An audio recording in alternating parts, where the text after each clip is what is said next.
Hey guys, welcome back to the channel. This is story about what if Naruto shows his serious attitude to Devil's High School DxD Part 1. Before I start, please do support for more amazing content and comments for Part 2. Do consider to subscribe my channel and share my video to your friends and check out the description as well. Let's start the video. It was a sunny day in Kuo, the sky was clear, the birds were singing, and everyone seemed to be in a good mood. There was an atmosphere of anticipation as the residents of a certain club rushed around the old school building in a frenzy of activity. In the kitchen, the buxom Himejima Akeno reigned.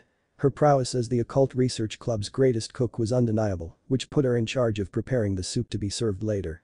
Her long ebony locks wrapped up neatly in a hairnet, she took a whiff of the heavenly scent wafting from the huge pot she was stirring. It could use some more pepper. Next to her, the petite Kaneko kneaded a massive piece of dough nearly equal to her own size, although none dared to point out her height. Or more precisely, the lack of it. The door to Akeno's domain opened and Kiba walked in, carefully balancing 2 trays of marinated chicken, sliced perfectly into thin strips of identical thickness and length, a testament to Kiba's impeccable skill with the blade. The only one not doing anything was the newcomer Issei Haidu.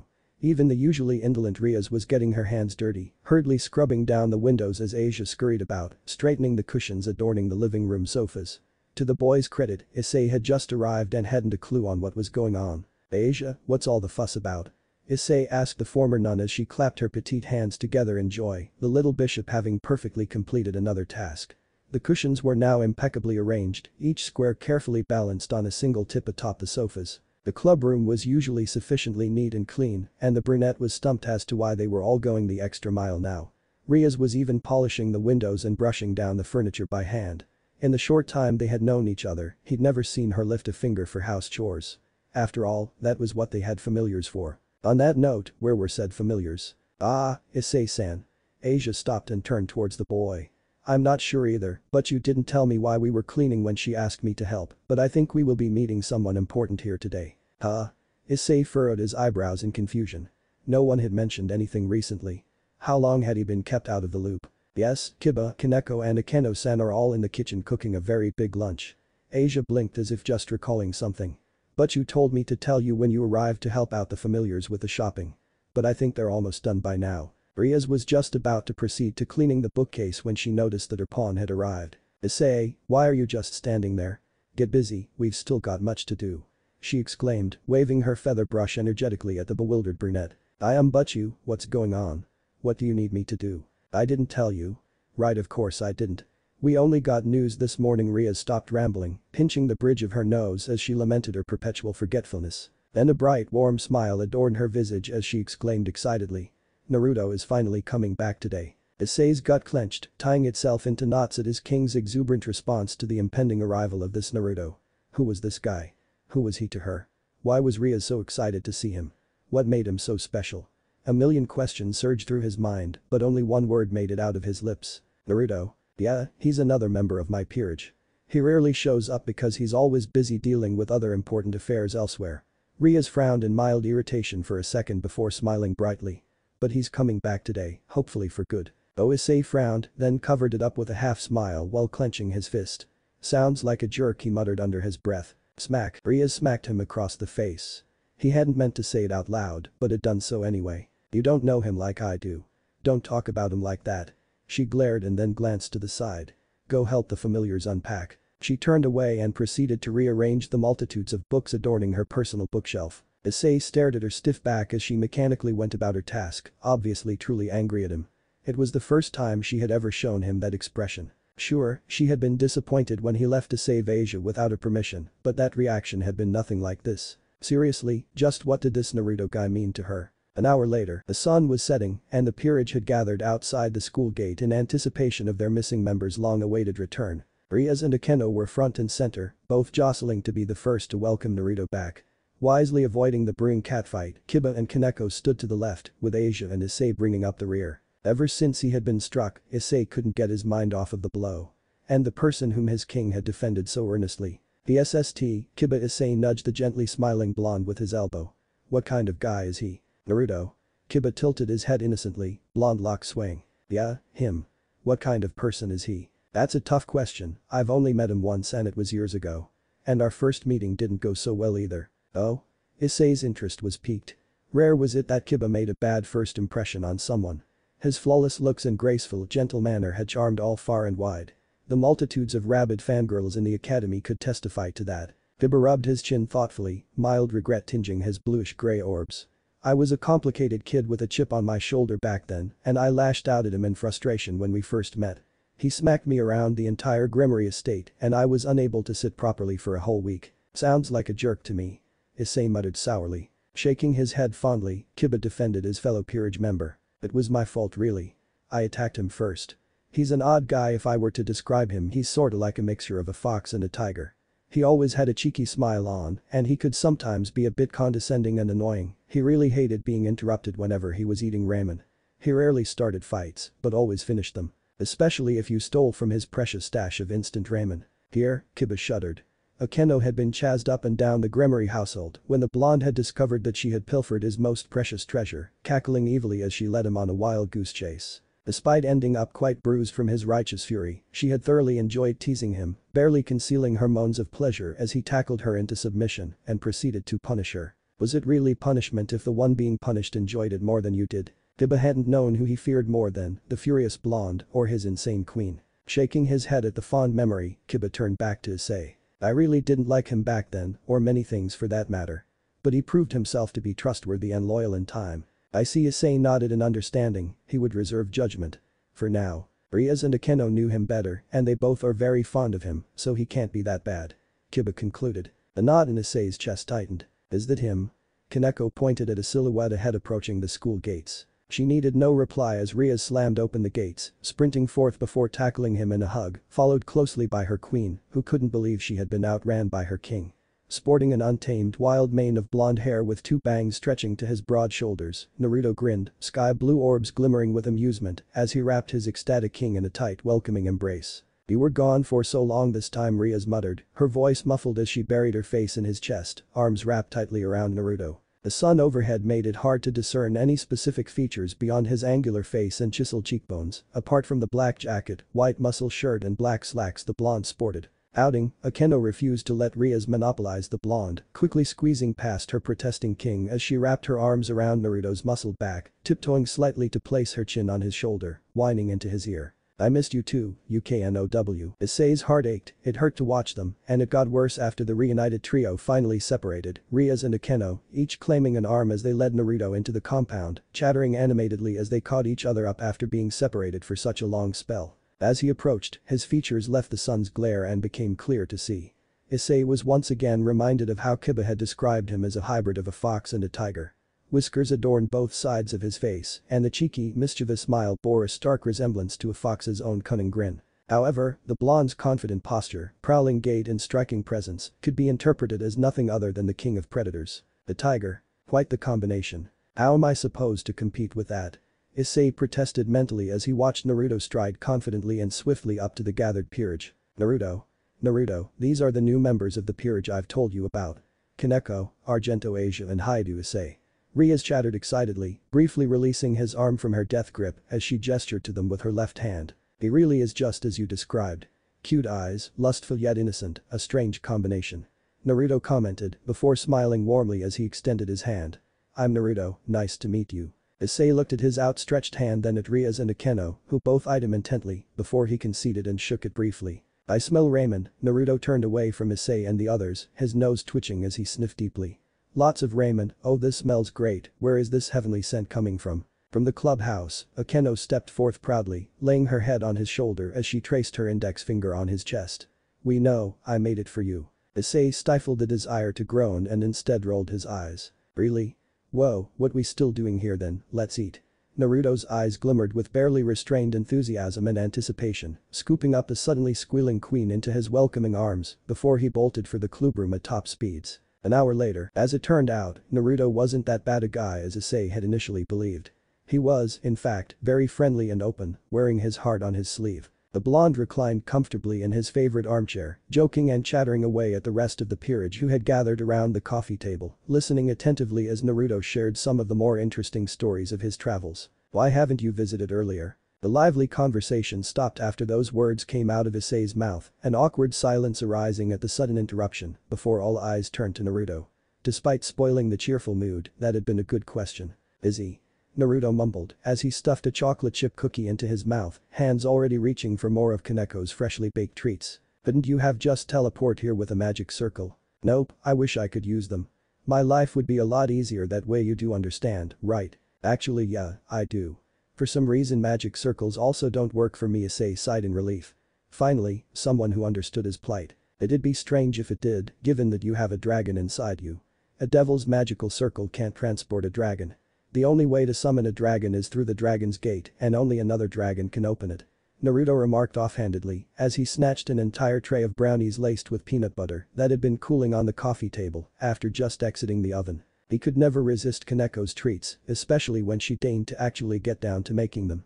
The ultimate connoisseur of sweet treats had learned from only the best of the huge variety of treats she had consumed, and he couldn't get enough whenever she made some herself. Inhaling nearly half of the entire tray in seconds, he smiled and patted his stomach before passing the tray of treats back to its maker, who devoured the rest, resulting in a pouting Rias as she received nothing but crumbs on the now empty tray. Burping in satisfaction, Naruto stood up and stretched, working out the kinks in his back. This was great, I'm really stuffed.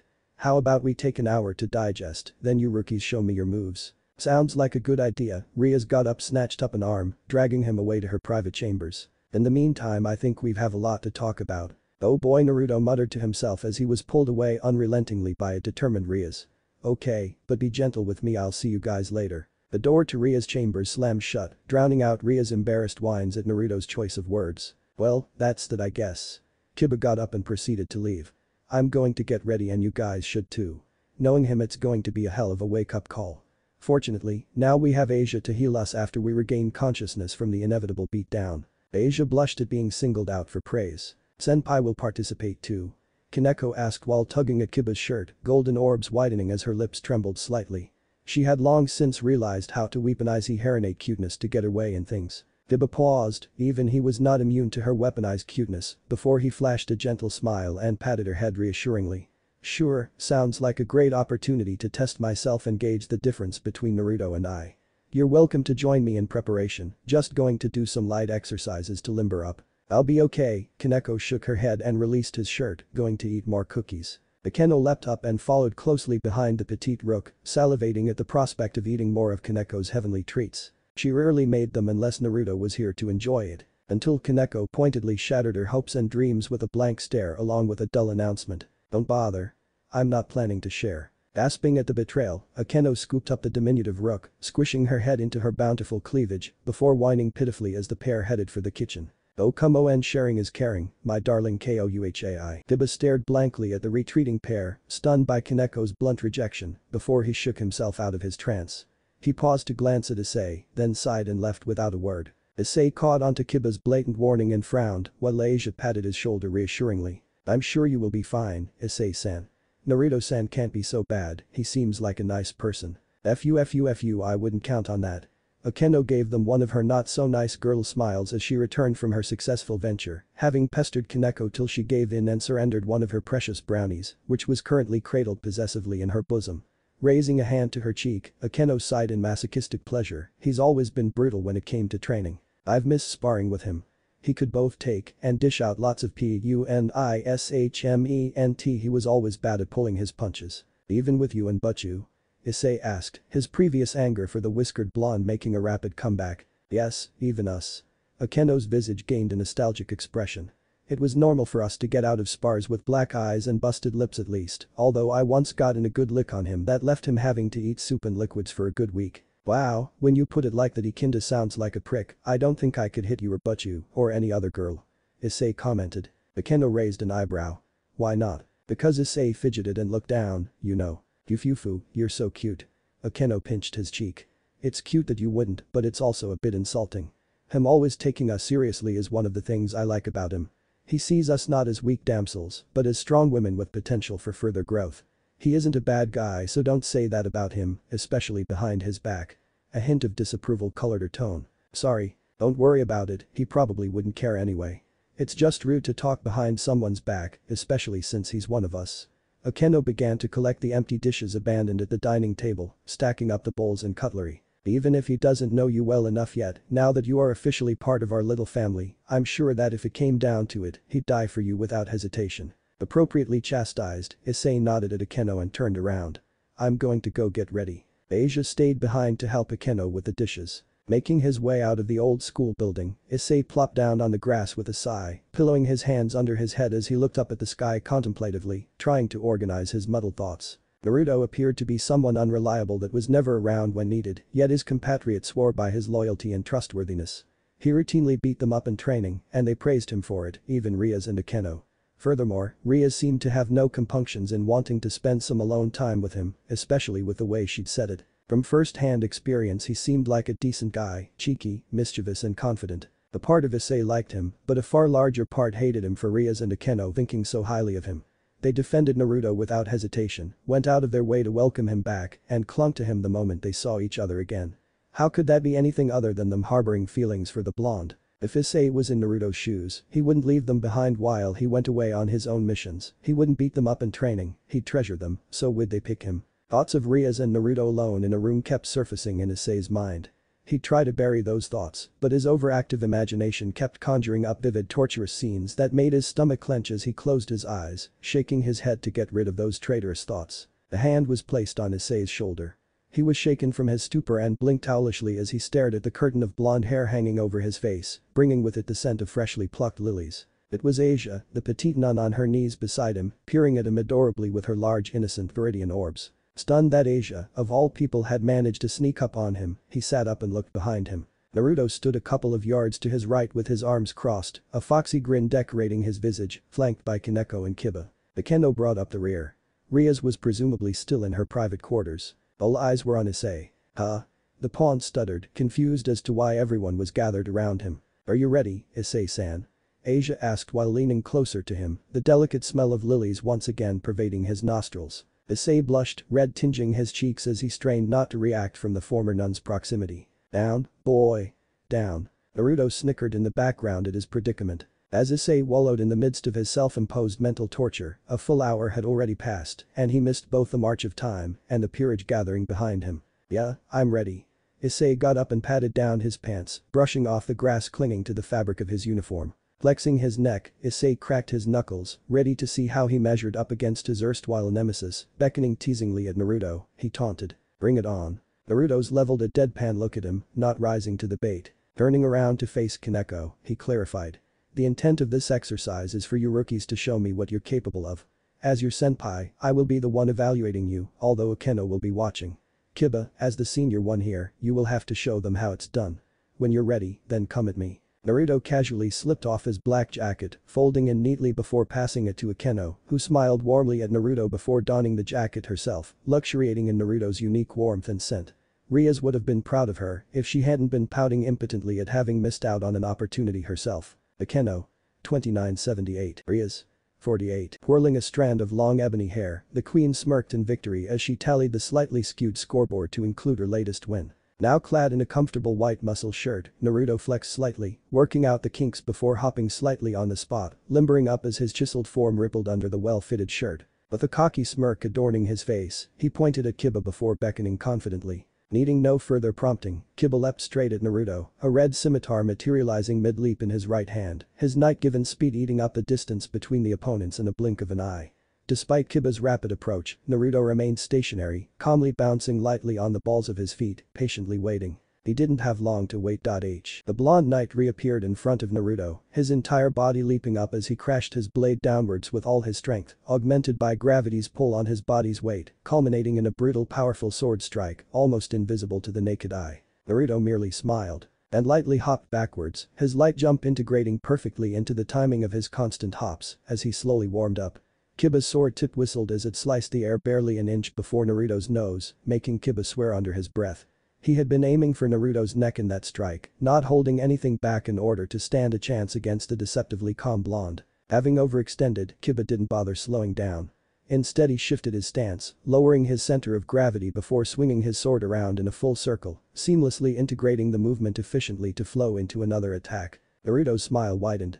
You've gotten better. Kiba nodded his head at the compliment, not bothering to reply, instead focusing completely and delivering a blindingly fast flurry of sword strikes that each flowed into the next, an unending stream of lightning-quick attacks designed to overwhelm any defense. Finally, Naruto ceased his hopping, stepping back fluidly as he tilted this way and that, constantly evading Kiba's brutal assault by a mere inch, the displaced air parting his blonde locks slightly as he leaned back to avoid the next flurry of stabs and slashes. And then he stepped forth. Right into Kiba's oncoming slash. Kiba's eyes widened. After dodging the best assault he could put forth with near contemptuous ease, why was Naruto now giving up, walking straight into another powerful blow? Setting aside his confusion, Kiba put forth his full weight on the blow, sending his scimitar crashing down with immense strength, right at Naruto's calmly grinning face. He would wipe off that confident grin, one way or another. Until Naruto crouched down, leaping up high, up and over his whistling sword, which swung past and smashed deep into the ground, its blade embedded deep into the soil, sending Kiba stumbling from the jarring impact. Reaching the peak of the parabolic arc Naruto had etched in the air, he returned to gravity's embrace, somersaulting gracefully back around as he sent a powerful kick right into Kiba's unprotected back, which threw the knight forward and into the dirt. Landing with nary a sound, the blonde slid his hands casually back into the pockets of his black slacks, starting that ridiculously annoying bounce again, the one which dared the opponent to attack his deceitfully lowered guard, past his non-existent defenses. Kiba, you're better than this. Use that knight speed, give me your best. You can't embarrass yourself in front of your cowhide, right? Here, he gestured at the waiting Kaneko, the rook barely restraining the urge to pounce at Naruto, only being held back by Kiba's warning stare. Rhythmically tapping the ground as he hopped to a beat only he could hear. Just getting warmed up. Kiba got up from the dirt, brushing off his hands before materializing an immaculate European longsword in each hand, the perfectly crafted blades glimmering in the light. The knight charged, twice as fast as before and swiped at Naruto's face, pivoting his body to smash down blow after blow as his body spun about, chaining each powerful strike into the next. Finally deigning to remove his hands from the pockets of his black slacks, Naruto grinned a toothy grin, a single kunai appearing in his right hand as he parried Kiba's mighty blows, sparks cascading off the crossed blades as Kiba smashed down strike after strike unrelentingly. Summoning up all his strength, Kiba utilized both his sword's longer reach and his entire body weight. He brought both swords crashing down on Naruto's single kunai, aiming to send the cocky blonde to his knees from the sheer force of the blow. Impressive. Naruto praised before he tossed his tiny blade in the air, snatching it back up in the reverse grip, darting forwards in a blindingly quick dash, sliding down on his knees past Kiba's stunned block before parrying Kiba's crossed swords with the flat of his kunai's blade, the smooth edge not creating any sparks as the blades clashed, allowing him to get into Kiba's guard where he delivered a single devastating punch straight into the knight's chest. Instantly, Kiba was thrown back, blood spewing from his lips as all the air in his lungs left with a pained whoosh. Right into Kaneko, who caught the swordsman and supported him with her petite yet strong figure. Stowing away his kunai, Naruto smiled warmly. You've really trained hard, Kiba. You've gotten a lot better in these few years that I was gone. Before his confident smirk returned, but still not enough to beat me. Why don't you work with your cowhaste together, you might actually stand a chance. Spitting out a gob of blood, Kiba grinned as he shook his head to get rid of the stars orbiting his head from the force of Naruto's punch. The blonde really hadn't changed in all the years he was gone. Still the same cocky, cheeky, confident bastard who had the power to back up his words. Kiba turned to smile gently at Kaneko and to say, ready to hop in. Kaneko deadpanned. Do you really need to ask? Adjusting her combat gloves, embroidered with cute white cats all over it, Kaneko aimed a focused glare at her senpai, who beckoned welcomingly with open arms. Let's wipe that smirk off his face. Issei confidently intoned, the boosted gear materializing on his right arm. And they charged, the chivalrous swordsman, the tiny brawler, and the hot-headed fighter. Kiba's speed increased till he became nothing but a yellow blur to Issei's inexperienced eyes. Kaneko charged as well, delivering a blur of punches and kicks in conjunction with Kiba's attacks, the two flowing seamlessly together in an awe-inspiring display of sheer teamwork, trust and confidence, enabling them to play off each other's attacks flawlessly. Where Kaneko punched, leveling the ground as Naruto barely dodged a mighty blow, Kiba capitalized, sending a flurry of sword strikes that Naruto parried with his kunai. Whenever Kiba circled around and struck, Kaneko made sure to attack from the front, driving Naruto towards Kiba's blades, with seemingly no way of escape, boxing the grinning blonde in between, literally, the rock and a hard place. Yet, the foxy smirk never left his face as Naruto seemed to defy the laws of physics, squirming in and out of their combined assaults, using the tiniest of spaces to wriggle out of range of their attacks, neither of them managing to land a single scratch on the immaculately dressed blonde. That's the spirit. He cheered them on. The gap in skill between them and Issei was evident. For all his talk, Issei could hardly keep up with their movements, to him it was all a mess. Kiba had become a white and yellow whirlwind around Naruto and Kaneko, the former that somehow was still capable of evading and blocking them both. Issei looked for an opportunity to tag in, but looking at the swirling typhoon that was combat between Kiba, Kaneko and Naruto, he hadn't the slightest clue on what to do. What could he do? Kiba and Kaneko couldn't touch him, and the pesky blonde wasn't even sweating. Nothing intelligent came to mind, so he did the next best thing, something stupid, which was to charge straight into the fight, yelling a battle cry. Kiba slowed down to not collide with Issei, throwing off his balance with a sudden deceleration, before hastily attempting another lunge at Naruto. Too slow. Naruto grabbed Kiba's wrist mid-thrust and pulled him into the path of Kaneko's incoming punch. It was too late for the girl to pull back. Iruka's powerful blow sent Kiba collapsing to his knees, his swords falling out of his grip as a torrent of blood erupted from his mouth. Kiba fainted. Kaneko froze in stunned horror at the damage she had inflicted to her own teammate, a costly mistake as Naruto flicked her on her forehead gently, the deceivingly light flick sending her to the depths of unconsciousness instantly. The petite Rook collapsed on top of the insensate form of her senpai, a bruise forming on her forehead despite her Rook durability. Unable to face the fate of his teammates, Issei focused on moving as fast as possible, having boosted a few times while looking for an opportunity to enter the fight, delivering a solid powerful punch to Naruto's face with all his might. The gauntlet smashed with a meaty thud into something, grinding against flesh and bone, and Issei grinned, he'd done what Kiba couldn't. Until he collapsed with a scream of agony, excruciating pain radiating from his stomach area. Hurling into a fetal position on the soft grass, Issei wailed in pain, moaning as he extracted his fist from his gut. Wait, what? Blinking away the tears that obscured his vision, he looked down. From her seat a safe distance away, Akeno winced in sympathy. As Issei single-handedly caused the destruction of his entire team, she first saw Naruto's grin vanish, a look of irritation crossing his face, before he steeled his expression as Issei's fist, clad in the boosted gear, careened at breakneck speeds for the blonde's face. In a blur of movement almost beyond even her ability to see, Naruto moved and sidestepped Issei's wild, desperate punch, the pawn's last attempt to extract victory from the jaws of defeat, both hands coming up as they grasped the boosted gear in an iron grip, adjusting the fist strike's direction down and into Issei's own gut. Essentially, the blonde had in a blink of an eye turned Issei's boosted strength against himself in a blur of movement that confounded expectations. So Issei had knocked his own lights out. Something he would never live down even years later. Talk about falling on your own sword indeed. Asia would be quite busy for the next 30 minutes, reviving the fallen trio. So how do you guys think you did? Naruto inquired cheerfully from his perch on the sofa in the living room. There was an awkward silence from the three ashen-faced people slowly recovering in the sofa facing the blonde. Naruto turned to face Kiba, deciding to break the increasingly uncomfortable silence. Do you know why you couldn't touch me? Kiba took a deep breath before sighing. Because you are even faster. Naruto's smile diminished, becoming serious as he lectured the knight. Yes, but actually no. Despite my advantage in speed, your main issue is that you're way too predictable. For all your vaunted speed, it's worthless if your opponent could anticipate and guide you. There were only so many angles and methods you could attack me from, especially when I factored in a slower ally, your preference to the left side, your rigid style and the false openings I created. Well, you know the rest. I'll grade you a C-. Kiba bowed his head in acknowledgement. Thanks, you have given me much to consider. Here, Naruto scratched his head, laughing awkwardly as he said, it's mostly training, although to me it's instinctive. Sometimes the smart thing to do is the dumb thing, and the dumb thing is the smart thing. Knowing how to balance both takes practice, so don't worry about it, you'll get there. Naruto patted Kiba's shoulder reassuringly. Rounding on Kaneko, he patted her head soothingly, offering her a peanut butter brownie that he had saved from earlier. As she munched slowly on the comfort food, relishing in Naruto's remarkably soothing head pats, Naruto continued his debrief. C- like Kiba. You fight with your instincts, which isn't bad in and of itself, but despite polishing it well, your movements are also too predictable. You exemplify he classic Rook, using your enhanced strength to charge straight at your foe, your immense hitting power guarantees an instant downer if it hits, but your predictability makes it easy to dodge, especially with your current speed. Despite that, you both worked extremely well together. I'm proud of you both. And then he turned to Issei, who had remained absolutely silent, knowing that nothing he said could have been of benefit. You. Naruto growled, his slitted eyes began to glow an ominous hue. Issei gulped. What were you playing at? I'd have to invent something lower than an F just for you.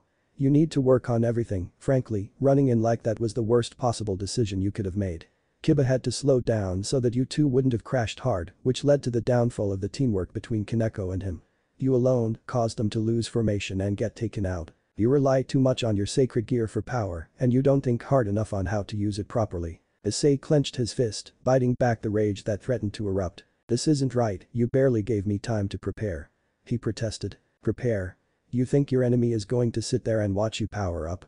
Your gear doubles your power every 10 seconds, and I just don't have all day. Naruto shrugged and turned around. Your life as a devil has just started, you have immense potential, you just need to work at it. The objective of this exercise was to see where you stand and I did, end of story. Hey. Don't just walk out like that.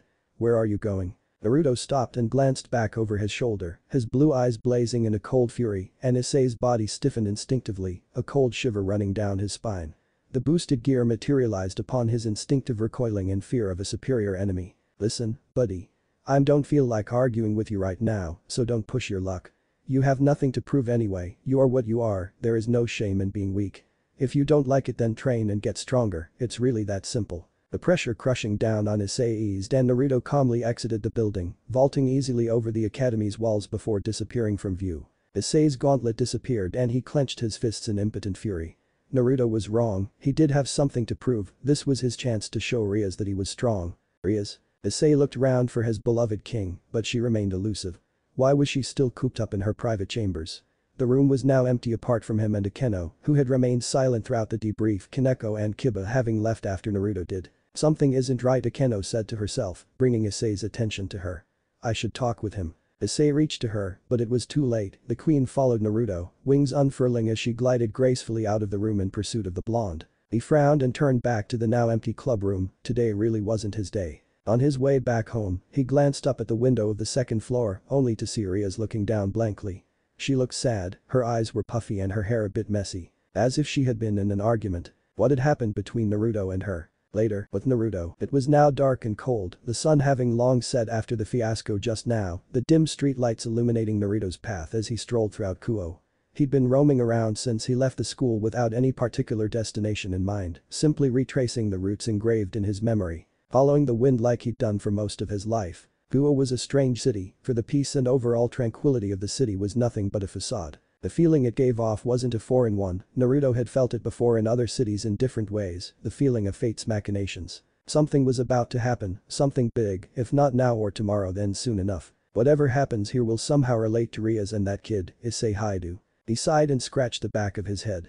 Old habits die hard. There was a small park up ahead, poor lighting, two teenagers smoking pot on a wooden bench, a woman in a skimpy outfit nonchalantly posing under a lamppost and a homeless man sleeping on a bench under a tree. Seems like a good place to clear my head. Taking a seat on one of the benches, the farthest from everyone else, he leaned back and stared at the night sky. The sky sure is pretty tonight. He closed his eyes and sank into his seat. The cold breeze went by. No, that doesn't feel right, she does know she's just given up on fighting it and wants to enjoy the little time she has left as an almost normal girl. That's why she picked Japan of all places. She loves it here, damn Saoji all but turned her into a weeb. He opened his eyes to see that the two teens were leaving with a woman. Rias, you'll be the death of me one day. 4 years back, it was a warm night in a small town in Pennsylvania, the northeastern state in the US. A full moon illuminated the night sky, bathing the town in its benevolent light, without a cloud in the sky to obscure its pure white light. A young boy quietly walked down the sidewalk alongside the main road of the town, with the moon hanging over his back, illuminating his golden blonde hair. The boy was most peculiar, he wore a small and innocent smile, and walked barefooted down the streets, his eyes closed. He wore a black shirt and slacks, sporting a backpack made of the same unassuming color and unreflective material. His name was Naruto Uzumaki. It was unusual for children his age to be out and about in the streets, especially at the late hour, but he was no ordinary kid and he harbored no fear of the dark. He strolled down the sidewalk with the confidence of a king, fearless and relaxed, head raised high without any shame. He went with the wind, free like a bird, and the wind had never sent him astray. Not that he had somewhere specific to be, but with nowhere to go back to, the only path remaining was forward, to wherever the wind blew. The town was quiet, with only a few houses still having their lights on. Besides Naruto, the only others on the street were shady-looking people lurking around the alleys. The wind guided Naruto through the urban maze and into a warehouse. The inside of the warehouse was covered in a layer of pitch-black darkness, the metal door was wide open, hanging precariously on a rusted hinge, and there were no guards on the prowl. Stepping past the threshold, Naruto pierced past the veil of obscuring darkness, revealing steel wires coiled up in large and heavy-looking stacks on the side, emanating the slight scent of iron. Until Naruto noticed his bare feet get sticky and wet, coated in some semi-liquid substance. He looked down. So that was where the stench of iron was emanating from. Blood. Lots of it. It wasn't fresh as it had already coagulated, something that would take roughly half an hour. An odd thing for a 14-year-old child to know, but he knew nonetheless. There was a lot of blood, spread around in 3 large pools at distance from each other. But coagulated blood was all there was, no bone or flesh. Until he looked up. In between the metal beams holding up the ceiling of corrugated steel, 3 corpses hung, suspended on twisted metallic wires, with their chest cavities ripped wide open. Their bodies positioned directly above the 3 pools of blood. Naruto whistled and raised an eyebrow. The boys in blue will have fun explaining away this one. Footsteps approached from the rear entrance to the warehouse, 2 separate sets tapping away on the concrete floor, producing a rhythmic echo reminiscent of hard-tip dancing shoes, but worn by a duo with a soft, graceful gait. Likely young and female. The culprits. Naruto turned to face the source of the footsteps, and 2 girls around his age stepped out of the shadows into a ray of moonlight piercing through a hole in the roof. One sported long, elegant raven hair, the other's long locks colored a fiery crimson. Their eyes shared a faint eerie glow, and they wore intricate dresses, black and blue respectively, with a red-headed girl adorned with a ruby necklace and a gold bracelet, both likely worth more than a fair sum. Their eyes widened upon seeing the blood coalesced into 3 pools, and the blonde boy appearing to be around their age standing next to the gory carnage, staring curiously at them. In response, they immediately raised their arms in defense. Naruto found their reflexive raising of their guards to be cute, but their calm and collected reaction, or the lack of it to be precise, to the corpses unsettling. "Hi." He waved at them cheerfully. "I swear I found it like this when I got here. I don't trust him." The brunette told the other girl while standing in front of her, arms spread apart protectively. "He's lying, Rias, a boy his age shouldn't even be out here in a place like this at this time." "Boy. That's rude. I'm standing right here, you aren't so far away that I can't hear you." Naruto pointed at them. "Besides, look who's talking." "He has a point," Akeno the redhead now identified as Rias smiled knowingly, glancing between the 2. "Still, look at him, he's smiling. He's standing in a pool of blood in the middle of a warehouse with a smile like that. That's the definition of alarming, he may as well have come straight from a 80s horror movie." Akeno pointed back at him. "I say we roast him just to be sure. What did you do to the bodies?" "Okay, so first off. I'm always smiling. Second, yeah, I can see how being here is somewhat incriminating, but the same can be said for you too. Third, let us not roast a Naruto, a roasted Naruto isn't a delicious one. And lastly, they're up there." Naruto pointed upwards to the corpses. "I mean, look at me. How would I be able to get them up there and do all this without getting any blood on me?" A chunk of liver fell on Naruto's head with a wet splat. His smile faltered slightly. "I just had to open my big mouth." Rias giggled and covered her mouth with a dainty hand. "Oh, so you think that's funny?" Naruto removed the blood-stained hunk of flesh with the tip of his fingers, flicking it away as he groaned. She nodded. "Now who's the strange one for smiling?" Naruto's smile returned to normal. "What are you 2 anyway? 'Cause I know you guys aren't human." Ria's giggling faded away and she was stunned for a second before starting to shake. Don't be an idiot." "Of course I am. What else would I be?" Another piece of flesh fell and Naruto sidestepped it. "That has got to be the worst lie I've ever heard in my life." He deadpanned, leveling a blank judging stare at the sheepishly blushing Reed. "It's okay if you aren't human. I know neither of you killed those guys." Naruto pointed up at the suspended corpses as he made his way towards the 2. "My name's Naruto and I am a Naruto. There isn't a name for my species." Naruto opened his eyes to reveal twin slitted blue eyes, gleaming with a fear light that dilated after a few seconds. "Oh, wow." Rias blinked owlishly. "I'm Rias Gremory, she's Akeno Himejima. We're both devils." She took a deep breath and a thin red aura enveloped her, red, leathery bat-like wings unfurling from her back. Naruto merely raised an eyebrow dully. His reaction to her dramatic reveal, or rather lack of it, was disappointing. Akeno followed her example, a thin blue aura appeared around her, and a pair of wings came out from behind her, one wrapped in smooth velvety feathers of the darkest night, the other a leathery one like Ria's, a curious combination. Rias pouted and her aura vanished. "Nothing. Akeno, am I doing this right? I even used my aura." Surzich's Nai said that presentation is everything. Akeno cancelled her aura. "You did nothing wrong, I think he's met devils before, haven't you?" "Nope, you 2 are my first devils. It's just that I've seen lots of weird shit." Naruto corrected cheerfully. Akeno gave him a judging look. "You have a dirty mouth." "So I've been told. Can we continue this chat outside?" Naruto pointed towards the exit with his thumb. "This place reeks." Rias shook her head. "We have to stay. Got to investigate this place for any clues left behind by the stray that did this." "Stray?" "Yeah, a stray is a rogue devil. We caught wind of one lurking here, preying on humans, so we're hunting it down as training." "Oh, that sounds fun and explains what you 2 doing here, but you sure you should be hunting rogues? Sounds dangerous. This one shouldn't be too strong and we got backup if things go too bad." "Huh? That's lame, if you aren't in any real danger then how would you give it your absolute best?" Naruto sighed and shook his head. Whatever, any training is better than no training I guess. I can help you find this devil, but not from here. You can? How? I can smell blood. Naruto tapped his nose. Not in here though, the scent of blood is too strong to determine a direction. I'd have to go outside for that. Okay, then lead the way. Present. It was then that they had met and their worlds collided. The princess that had everything and the orphan that had nothing but his name and the clothes on his back. Those were good times, things were simpler back then, Naruto reflected. His life had always been a mixture of both complications and lull periods of simple problems. Roaming from place to place, stumbling across the supernatural at every corner, that was his curse. Back then it was all fun and games, so I never realized that trouble followed my footsteps wherever I went, like a dog hounding at my heels. Or maybe trouble was always there and I'm just drawn to it, that could be it too. The same trait that had brought them together on the night where the wind smelled of blood and roses would be the trait to bring them apart. Rias wanted a peaceful human life and she got it, something nigh impossible with a supernatural magnet around. Things would have been just fine if everyday school was the extent of her problems, but her engagement remained looming over her head like the proverbial sword of Damocles. She wouldn't get out of the situation on her own, too weak and too dependent on others to do it for her, hoping for a last-minute savior to lead her on the path to salvation. And so it was now up to him to make his decision, after 44 minutes of second time. 1. To stay and help her prepare for the inevitable conclusion.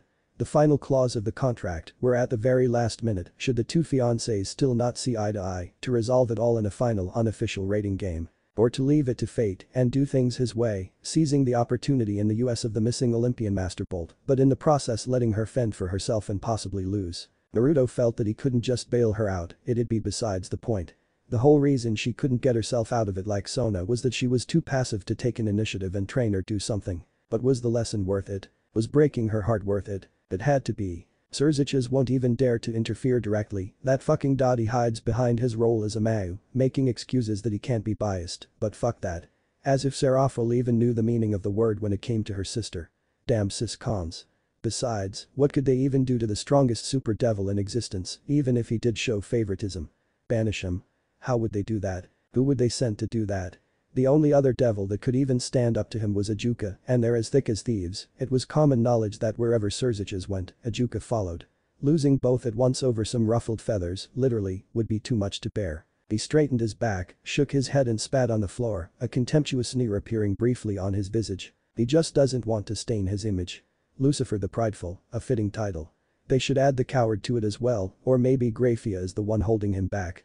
Milikas, their son Waupt, become the Gremory heir in the case of Rias marrying into the Phoenix clan. A familiar scent wafted into his nose, the scent of ozone. Ara, so here you are. A woman with a soft yet sultry voice spoke from behind and then sat beside him. You are a hard one to find, Naruto. It can't be that hard since you're here now, Akeno. You're still the same bully, you haven't changed at all. Just let me have the win and be happy. Akeno nudged him in the side with her elbow. I was worried about you, you were acting really strange back there with the others. I'm fine, you can go back now. The fact that you're dismissing me instantly tells me that you aren't fine. I've known you long enough to know that you let Kiba, Issei and Kaneko off the hook far too easy. I had beds in the Citri hospital on standby for those three, but their injuries were all easily fixable by Asia alone. A single golden blonde eyebrow arched and azure eyes turned to face the stubborn, annoyingly perceptive woman. I really don't feel like arguing tonight, Akeno, just leave me alone and go back to Rias, she needs you right now. Akeno blinked, her expression softened. Why? Just what happened between you two? Did you two fight? Are you going to leave again? That'd break her heart, we both missed you so much. I know. Naruto's smile became somewhat melancholic. But you just came back, why do you have to leave again? Because that's how things have to be. What kind of answer is that? The truth. I've never lied to you two. And I won't be starting now. Akeno struggled to suppress the red crawling up her cheeks and the nape of her neck before she frowned and sat beside him, curling into his warmth. When are you leaving? Surziches gave me a week to wrap things up and say my goodbyes before I leave the peerage and be made into a rogue. What? Tears built up in Akeno's eyes, her shoulders quivered and her hands clenched. Why? She cried out, holding Naruto even tighter, as if she could prevent his leaving if she held on long and tight enough. Because I have things to do that are very much illegal and I can't do them as a part of the peerage. Naruto sighed and separated from her. Ria's marriage to Riser is just around the corner, and what are you two doing? Playing at being normal humans in high school. Nobody is doing anything constructive to resolve the situation, you're all sweeping the problem under the carpet, pretending it won't happen when it will. At best it'll come to a rating game, then what? Do you feel ready for that with two rookies that barely know how to fly? Akeno flinched with every angry yet factual accusation in his spiel. Then no, but if that's the case then you can help us get ready. We can train together, you don't have to leave, you can help us prepare, the violet-eyed beauty stammered, struggling to hold back the tears obscuring her vision. Only now do you want to start preparing? Naruto didn't relent, staring down coldly at the tears that slipped down her porcelain cheeks. Akeno flinched again. He sighed. He couldn't do this anymore. Gently leaning forward, he rested his forehead against the smooth skin of hers, a single, long finger coming up to brush away the silvery liquid flowing down Akeno's face, the intimate gesture causing her cheeks to bloom with sudden heat. Don't cry. He murmured, you both know I hate watching the people I treasure the most cry. The dam broke. Wailing, Akeno leapt straight into his lap, ignorant of the stares that passers-by leveled at the ensuing scene. The ebony-haired beauty buried her face into his chest, her tears soaking his white shirt as Naruto wrapped his arms around her thin waist, bringing the sobbing woman closer, resting his chin atop her head, murmuring soothingly at the girl attached to him like a limpet to a rock. You've always been such a crybaby, even more than the princess. Sniffling, Akeno choked out a muffled laugh from her spot in his lap. But you both know that the time for planning has long passed. Now's the time for action. Naruto shook his shaggy mane of blonde hair, and sad smile appearing on his lips. You two really do think alike, don't you? We both know that Rias needs to take control of her own destiny firmly in her hands and stop depending on others to save her. Akeno raised her head, violet eyes shimmering vulnerably with unshed tears. Ooh, oh I. Dick face. A teenage voice yelled from afar, making the entwined duo turn to face the voice. And just as the emotionally charged moment would reach its climax, a perverted teen came barreling in with a raging bone gauntlet, eyes alight with righteous fury. Great, it's him. Naruto sighed and got up, gently unwinding Akeno's tight grip around him, placing the stunned beauty back in her spot on the bench. The pawn darted towards them with impressive speed, crossing the distance in 2 seconds as he launched a devastating punch at the blonde's face. Despite his improved speed and power, it paled in comparison to Kiba's own. To Naruto, so the brunette might as well have been running in slow motion. Naruto sidestepped Issei in a blur of movement, extending his foot as Issei careened past the blonde, tripping him up as he lost his balance, before the blonde added to his momentum by giving him a light push on his back. Issei tumbled forwards, thrown straight into a solid birch tree, nearly knocking his lights out. Kid, you're 100 years too early to even think about challenging me. Besides, what on earth is wrong with you? Running around in the middle of the night with that thing out. Issei looked at the still shocked speechless form of Akeno, whose tear tracks were still obvious, and got up, wincing at the stinging pain rippling down his back. His anger increasing tenfold from misreading the situation, believing that Naruto, I'm here to kick your ass. There was an awkward silence at the pawn's declaration. Naruto deadpanned, leaning casually against a nearby tree as he folded his arms. How you want to try saying that again? Maybe you should try saying it with more conviction, I'll wait till you actually manage to believe what you're actually saying. Issei charged again and took another desperate swing. Why is it that you want to kick my ass? Naruto inquired casually, sidestepping as he tripped up the enraged pawn again. Or better yet, how do you even plan on doing that? Shut up. You know why. Issei roared, muffled by the dirt that now filled his mouth. Picking himself up from the ground, Issei threw another punch that Naruto dodged with ease. The jewel in his gauntlet shined. Boost. Oh boy, you still have lots to learn. You didn't even put up a barrier to keep the civilians away. He's your puppy Akeno, you're cleaning up his mess. Akeno groaned, having removed all traces of her emotional weeping earlier, but she knew he was right. Fighting like that out in the open with no barrier was a massive headache already forming. Why you quit pushing her around? Finally losing his cool, Naruto caught Issei's gauntlet with his index finger and thumb, stopping all of Issei's momentum with a mere 2 fingers. And then he did what he always did. Finished the fight. In a flurry of movement, he drilled a punch into Issei's gut, the air in his lungs whooshing out from the force of the blow, before Naruto pivoted around and kicked the back of the pawn's knees, sending him kneeling helplessly in the dirt. The final flick to Issei's forehead sent him to the floor, his eyelids flickering drunkenly as he struggled to hold on to consciousness after a blow that could have overpowered even Kaneko's rook durability. You're beginning to test my patience, I guarantee you, that's not a smart idea. Just go home before you get yourself hurt. Staring at the barely conscious brunette, Naruto corrected himself. Hurt more, I mean. You arrogant son of a bitch, the pawn mumbled. Boost. Issei got up with difficulty, swaying drunkenly like a punch-drunk boxer, managing to regain his feet in a feat of pure will that actually grudgingly impressed Naruto. You made her cry, even after you took them from me, you son of a bitch. Issei yelled, throwing an uppercut so pathetic, Naruto doubted he could even see more than 2 feet in front of him, Issei's crossed dilated eyes proving his point as he struggled to even see straight. Finally losing his patience, Naruto's smile faded away, the mirth and amusement vanishing from his face, leaving behind a cold, steely expression. One that could freeze an ocean in an instant. Issei's arm stopped an inch away from the target. His whole body froze in sudden paralysis. Naruto's sheer presence felt like a massive mountain crushing down on Issei's shoulders, freezing him instantly. He could barely breathe. Even Drake maintained a respectful silence at the sheer force Naruto's presence inflicted on his host. The blonde pushed the fist enclosed by the gauntlet away with his index finger and crouched down to the frozen Issei's eye level. "I would have ripped you into pieces and fed you to Kurama if you weren't a part of my family," Naruto whispered in his ear, the threat no avowed that left no doubt of the sincerity of his words. Having sufficiently quelled Issei's insubordination, Naruto gently pushed the frozen pawn back. Issei fell on his butt with a thump, the pressure and paralysis wearing off as Naruto reined in his aura. "This was amusing before, but now you're just embarrassing yourself." Naruto extended his hand. "Give up and go home. I'll forget this happened." Issei looked at his hands and then at Akeno. She was giving him the look. "Issei, that's enough, just stop, please." He slapped Naruto's hand away and got up. "Wait, why are you looking at me like I'm the bad guy?" "It's him." Issei pointed at Naruto with indignation. "He did something to Butchu, she was crying because of him." Akeno turned to him. "Is that true, Naruto? Rias and I had a talk about what we were talking about before he showed up. She wasn't happy." His eyes and expression softened. "Hi to Issei, I can see why Rias chose you for the peerage. Save it. I don't want to hear your excuses." Naruto sighed, the kid was as dense as the gauntlet he wore. There was no point in conversing with someone incapable of listening. Enough was enough. He had tolerated the kid's antics for long enough, his patience fraying at the edges. Naruto vanished right before their eyes, only to appear behind Issei, delivering a vicious chop to the back of his neck, sending him to the welcoming embrace of unconsciousness as Issei's brown eyes rolled up into his head. "You got a good heart, kid, just need to get your head out of your ass and stop thinking with your dick. You didn't need to knock him out." Akeno frowned slightly while looking at the unconscious form of Issei. "And talk with someone that won't listen. Dragging it out would have been pointless." Naruto grabbed Issei by the shirt and flung him over his shoulder. "A team is only as strong as its weakest link.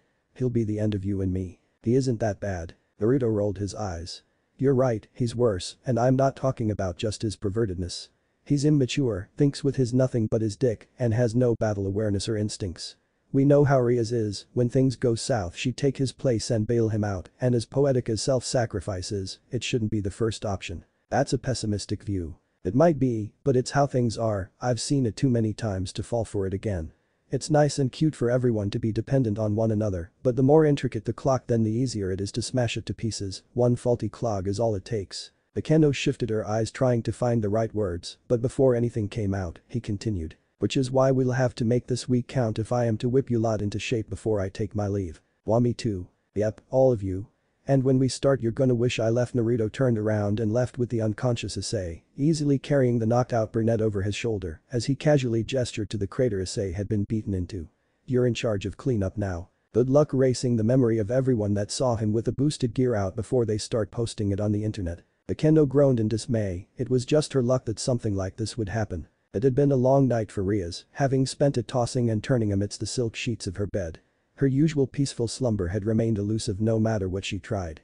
Even the usual solution of indulging in some warm milk had failed to lull her to sleep, and so she remained awake till the sun's first rays peeked out over the horizon and illuminated her room. It was now dawn, the cloudless sky on full display as Rias sipped lightly at a flask of aromatic coffee prepared by her dutiful queen, who had wisely avoided commenting on her bloodshot eyes as her king gradually regained her usual graceful, yet lively self. She, Naruto and the rest of the peerage sans a certain damper were climbing up a steep mountain, situated in an uninhabited piece of land deep within the territory of the Gremory clan. Their destination was the cottage atop its peak, where the entire peerage would be staying for the duration of their training. Despite the fresh scent of morning dew, the air stank of brooding conflict. The source of it was obvious enough. Issei. The perverted pawn seemed gloomy and downtrodden, dragging his feet reluctantly behind him, his drooping eyes and hanging head reminiscent of a kicked puppy. The only thing missing from the ensemble was a thundercloud hovering above him, dispensing more misery upon the poor sop. He must still be shaken up from last night, Rias mused, her crimson locks swaying slightly in the gentle breeze as she trailed behind him. Naruto, not knowing where to drop him off, had brought him back to the club to find out where he lived. Which led to an amusing conversation about why Issei was knocked out and unceremoniously draped over the shoulders of his fellow peerage member. She found it cute that he had stood up for her without hesitation, no matter how misguided he had been. Naruto and Akeno were both blatantly disregarding the incident and moving on as if nothing had happened, but Issei was taking it hard. I should talk with him. Riaz approached the young devil, striding to close up the gap, determined to dispel the dissonance amongst her subordinates before it got worse. It was her duty as a king to keep her peerage united, but it was mainly due to her deep affection and care for all those under her command that made such discord unbearable. It was precisely because of this heartfelt concern that caused a slight frown of disapproval to mar her features when Riaz spotted her wayward pawn glaring daggers at Naruto's broad back, mumbling unflattering words under his breath. Hey Issei, how are you holding up? Huh? Me? The newly reincarnated devil turned to face her, his visage regaining some of the life and animatedness that exemplified the usual Issei. Yes you. Riaz giggled, her tinkling, musical laughter lifting up his somber mood instantly. You seem distant, penny for your thoughts. Oh nothing, really just thinking about mom and dad. Issei fumbled nervously, fingers unconsciously adjusting the straps of his backpack as his eyes darted about shiftily. Riaz's smile disappeared, a slight frown appearing on her lips. That's the first lie you've ever told me. I am Issei stammered, unable to deny the accusation, before he gave up and stopped beside Riaz, whose brilliant smile returned, albeit slightly toned down. Relax Issei. You're not in trouble. She placed a comforting hand on his shoulder.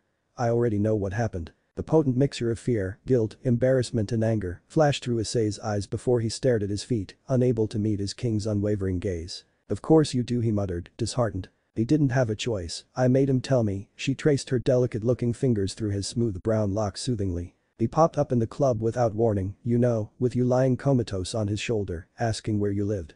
Of course I needed to know the story behind that. It's just I couldn't stand seeing you like that. Issei's brown eyes blazed with sudden life as he struggled to find the right words, his anger at the perceived injustice flaring up. He does feel like a prick sometimes, doesn't he?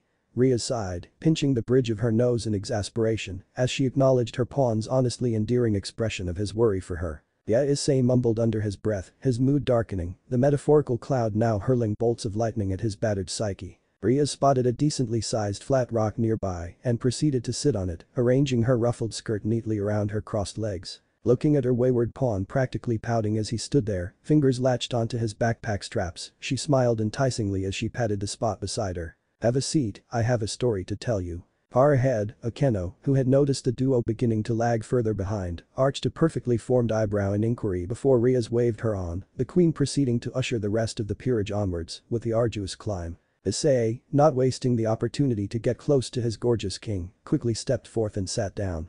It wasn't so big, and Riaz had occupied most of it, so half his butt was hanging off, even with the sides of their thighs already grazing each other. Before he could adjust himself, Riaz began her tale. Once upon a time, there was a young bird growing up on a tree in a farm. It had lived a happy life ensconced safely in a solid nest perched amongst the tree's highest branches, well protected and fed by its parents. Time passed, and properly taken care of, the now older bird had yet to learn how to fly. As its appetite grew, the bird's aging parents could no longer provide for it and its younger chicks, and the bird had to learn how to fly to feed itself. But by then cruel, merciless winter had arrived, and when the bird finally spread its wings and jumped from its nest, it could only fall. Riaz paused, glancing at Issei to see him matching her gaze resolutely, completely enthralled by the gripping tale, feeling it resonate deeply within him. What happened next? It fell and with a dreadful impact, it finally hit bottom, breaking its already underdeveloped wings.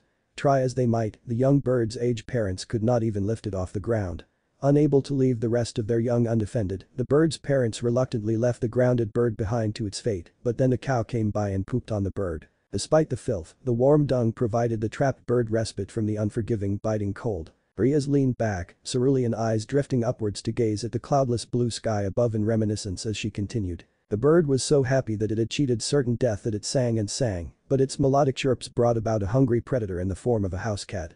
The hungry cat, ecstatic at its locating of dinner, plucked the helpless bird from the dung, cleaned it up and took it home, then devoured the little bird. That's dark. Issei clenched his fists.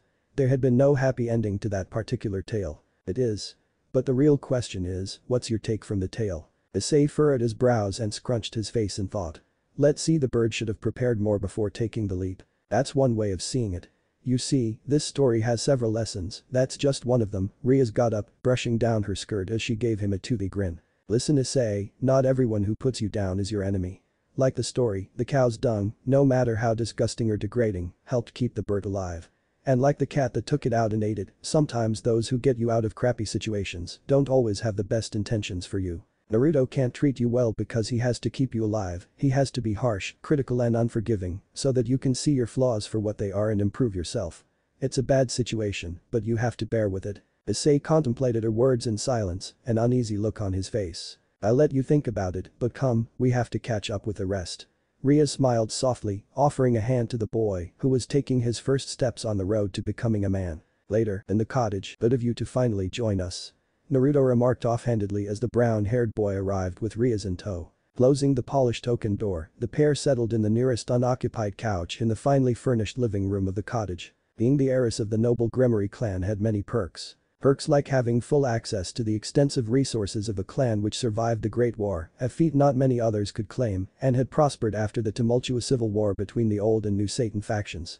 It helped to have the undisputed leader of said war, and now the entire Devil faction be a former Gremory. Huge swathes of territory in the underworld now bore allegiance to the Gremory line, including the well-maintained cottage situated atop the peak of an isolated mountain range far from civilization. It was in this remote pocket of nature that the peerage now found themselves, with the clock ticking and nearing for Ria's freedom. The challenge to decide their freedom was closing in, and time was not on their side. And so Issei wilted under the weighty stares of the entire peerage, whom had already unpacked and gotten ready while waiting on their arrival. He could only shrug awkwardly as he ran his fingers through his brown locks, mumbling a hasty apology. Sorry I got lost. Naruto gazed blankly at Issei, his expression unreadable. Whatever. What matters is that you're here now. The time wasted is your loss anyway. Issei winced at the barely veiled rebuke. Harsh, critical and unforgiving indeed. Proceeding on without any further delay, Naruto clapped his hands and declared cheerfully. Alright. You guys are a team, a peerage, and you all depend on one another, right? They nodded, despite feeling that a butt was coming due to his excessively cheerful tone. A team is only as strong as its weakest link. Here, the blonde paused, leveling a cheeky smirk at Issei, whose teeth grinded audibly at the blatant insult. That's why everyone had to wait for you. Briskly resuming his pep talk, Naruto walked over to Issei, poking him on his chest, with a challenging expression gracing his face. But from tonight onwards everything will change. Screw the helpful dung. This is just bullshit. Issei was barely restraining himself from lashing out, pissed off at Naruto's constant jabs to his self-esteem and worth to the peerage, although a small part of him agreed with Naruto. Naruto glanced down at Issei's trembling fists and then back up at his twitching brow for a moment before he arched an eyebrow and scoffed lightly before turning around. You don't like me, that's fine. I don't need you to like me, I need you to survive. For as strange as it may seem, now that you're a part of this peerage, of this family, which makes you my idiotic little brother. And I'll do whatever it takes to make sure you don't get your dumbass killed. Naruto returned to where he was previously. Which is why I brought you here, to prepare. Prepare for what? Kaneko mumbled, her teeth stained with the cookies she was casually snacking on as she hugged a half-empty box of chocolate chip cookies possessively to her chest. Naruto was tempted to see if he could snatch one away from her stash, but discarded the ill-thought-out idea. Kaneko guarded her snacks zealously, especially when it came to her treasured Belgian chocolates. It's a secret. Naruto grinned as he grabbed a nearby straight-back chair, spun it around and plopped down on it. You've all gotten soft, and I'm short on time to train you, so the kid gloves are off. During the course of this week, you will endure pain of which you've never believed possible, and experience horror of the kind you've never imagined. You'll hate me and curse me, but you will obey me, because Rias has placed me in command for this week. The peerage members all spun around to look at Rias for confirmation. But he can't be serious, right? Issei asked, leaping to his feet in disbelief. His brown eyes beseechingly searched for any signs that this was just a sick prank. Ria's solemn face, however, could have been etched from granite as she crossed her arms firmly, corroborating Naruto's bold claim with a steely gaze. I gave Naruto full control for this week. Follow every order and instruction from him as you would do for me. Issei's legs gave out under him, and he crashed back down onto the sofa in shock, his eyes darting frantically between his king and Naruto, who now sported an insufferably smug grin as he leaned casually against a nearby wall, arms crossed atop his chest. Naruto cleared his throat, bringing their attention back to him. That's right, for this entire week you're all my bitches, this is the gulag, and I'm fucking Stalin. So take an hour to get settled and freshen up in the lake behind us because training will start right away. We've run out of time to burn. 1D. All eyes immediately turned to Rias in perfect sync, pleading desperately for salvation from their impending doom. You heard him. Rias snapped her fingers. At moving. Any semblance of resistance instantly vanished from the loyal group as they nodded and dispersed into their respective rooms in the cottage, leaving Naruto and Rias alone in the living room. This is going to be a long week, Naruto muttered under his breath before turning to Rias, who was staring at him curiously. 4 days of prep isn't close to being enough to get them ready. But it'll have to do. Last night, flashback, you sure there isn't another way? Naruto and his king were alone in the main room of the Occult Research Club's personal building, situated on the outskirts of Kuo Academy. His spiky locks were ticking Ria's sensitive thighs as he rested his head on her legs, hands pillowed behind it as his king ran her fingers through his untamed blonde hair. Not that I can think of. I recognize I'm not all that smart like you and Sona, but it's the best plan I got. Naruto admitted freely, the airy smile confirming her worries. Any backup plans? Nope. You know me, it's all or nothing, maximum effort. Naruto flexed both arms upwards with a grin. Ria stifled a giggle and slapped his chest. Stop messing around, I'm serious. Aren't you scared? You could die. His wide toothy grin gradually morphed into a small melancholic smile, the change in mood. I could. But at least I'll die free. I don't fear death when doing something I believe in. He shifted his steely gaze from the ceiling to her. Do you feel free? Ria's blinked. What kind of question is that? The kind that isn't meant to attack you. Do you feel free? Ria's became pensive, her eyebrows furrowed, her azure gaze drifting off into nothingness as she contemplated the sudden question. I'm not sure, I suppose sometimes I do. Other times I don't. Why you ask? I've thought a lot about the subject while I was away. Reincarnated devils are sworn into service of higher-ranked nobles, the only thing keeping us docile is that rebellion would render us easy pickings for the numerous factions that already hate the devils, especially with the removal of devil protection and resources. Naruto clicked his teeth. Although I'm only talking about the state of the system in general and how badly it treats reincarnated devils. The devil nobles aren't all bad. You, for example, you're alright. I'm alright. She raised an eyebrow. I let you roam free around the world undisturbed. I'm not alright, I'm fantastic. Sure you are. Naruto rolled his eyes, amusement dancing about his azure orbs. My point is that from what I see, you're in a pretty similar situation to us. Although you live in a much fancier cage. Think about it, like kings own their peerage, your parents own you. They don't own me. Rias protested immediately at his ridiculous accusation. Then explained how they could marry you off just like that without taking into account your wishes. We stunned, she stammered, unable to refute the facts being thrust at her, having lost her usual composure. Naruto moderated his tone, the truth was a harsh thing. He hated watching as his king's calm facade collapsed around her as he forcibly removed her rose-tinted lenses, coloring her perception of reality. They own you, that's the truth. Everyone else is going with the flow, your brother, Riser, even you. That's not true, Surziches can't do anything because he's a Mau, and he has to be impartial to all devils, he can't be biased. She protested, leaping to the defense of her annoying, but still beloved brother. The FFT. Naruto snickered. Surziches is no, he corrected himself. He is the super devil, who would they send to stop him? Ajuka. His best friend and war buddy. Who else would or even could stand against him? Besides, speaking about biases and impartiality, do you think Seraphil even knows the meaning of the word when it comes to her darling Sotan? They both shuddered in unison before descending into barely suppressed giggles at the plight of Kuo's student council president. Elsewhere, Sona's ears twitched and she put down her fountain pen, pinching the bridge of her delicate nose. Someone was talking about her behind her back again. She could only pray that it wasn't her dreaded sister embarrassing her in public again. Naruto, serious again, placed a reassuring hand on Ria's shoulder. There could be several complicated reasons for him not interfering, but there's no point in speculating. Naruto got up from his comfortable place on his king's lap, walking around her to the back of the sofa, before laying both hands on her soft shoulders. I'm not telling you he's the enemy, cause he isn't. Even Riser isn't, he's just a daddy's boy riding on his family's wealth and power. Your parents are marrying you to him, the weakest of his brothers. Actions speak louder than words, and I think that says a lot about how much they value you. Naruto gently massaged her shoulders, eliciting a muffled moan as her stress melted away under his tender care. Leaning forward so that his breath blew gently against her sensitive right ear, he whispered. So I ask again, do you feel free? Shivering at the tingling sensations dancing down her spine, Rias could only stammer breathily. Then do you want to be? Naruto enunciated softly, but with a hint of steel in his tone. Rias did not hesitate, her deeply buried desire surging forth. Yes. Then you will be. Naruto whispered. No, he vowed. It was a promise. And he never broke them. Ever. Okay then. Naruto began, as he slid his hands up Ria's slender neck from her shoulders, the balls of his thumbs kneading into her tensed muscles, eliciting a sigh of relief as her knots unraveled. For starters, let's do things my way.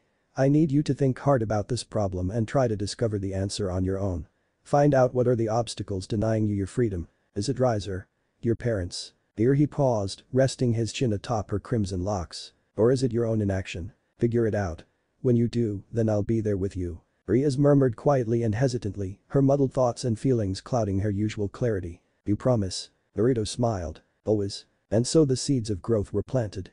In time, they would grow. And the world would become a different place. "Now you won't like this, but there's one last thing you need to know." Present, Riaz took a seat beside Naruto on the steps of the cottage veranda. He seemed the same as always, relaxed posture that portrayed an utter lack of tension in his body, along with a large cocky smile. But what few noticed were his calm cerulean orbs that constantly, discreetly scanned his surroundings for threats, cataloging potential vectors of assault and paths of retreat. It had always been difficult to tell what went on that head of his, especially when he was angry or upset. "This plan of yours, are you truly certain in your decision to walk down this path, Naruto? There's no going back after this starts." Riaz quietly spoke, unwilling to disturb the peaceful atmosphere outside the cottage. The rest of the peerage, having packed everything they needed, were about to set off for the lake. Naruto remained quiet, choosing to bask in the sounds of vibrant life hidden behind the cover of the foliage around the cottage, birds chirping, bushes rustling as nature's creations went about another day. "Funny you should say that, Riaz, I remember saying something similar last night." Naruto chuckled as he finally spoke, a single slitted eye peeking out from behind the spiky blonde curtain that was his hair. The confident cocky grin gracing his visage, he declared without a hint of hesitation. "I don't pull out, babe. I'm a Naruto of commitment and you can bet your glorious ass on that." Pink tinged her porcelain skin as hot blood rushed to her cheeks at the sudden, yet completely sincere compliment. Riaz blushed so hard she prayed steam didn't explode from her now scarlet ears. Naruto merely snickered as she smacked his head frantically with her delicate-looking palms in a failed bid to hide her embarrassment. His king acted like a calm, collected heiress and idol so often, she often forgot that she was still a young girl on the cusp of adulthood, leaving the task of loosening her up to Akeno and him. She rarely showed that side of her anymore, with all the troubles and stresses that came with being the Grimoire heiress and co-leader of her territory.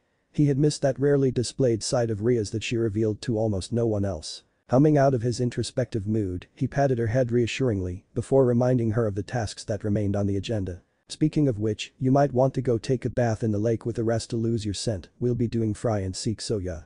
"Oh. Right." Riaz shuddered as traumatic memories, barely suppressed, returned with a vengeance in her mind. She quickly got up, rushing up to her room to get ready. This wasn't going to end well. For any of them. Fry and seek, a terrifyingly sadistic game that was either cathartic or traumatizing, depending on which side you stood. I think we should get ready too, then Kurama."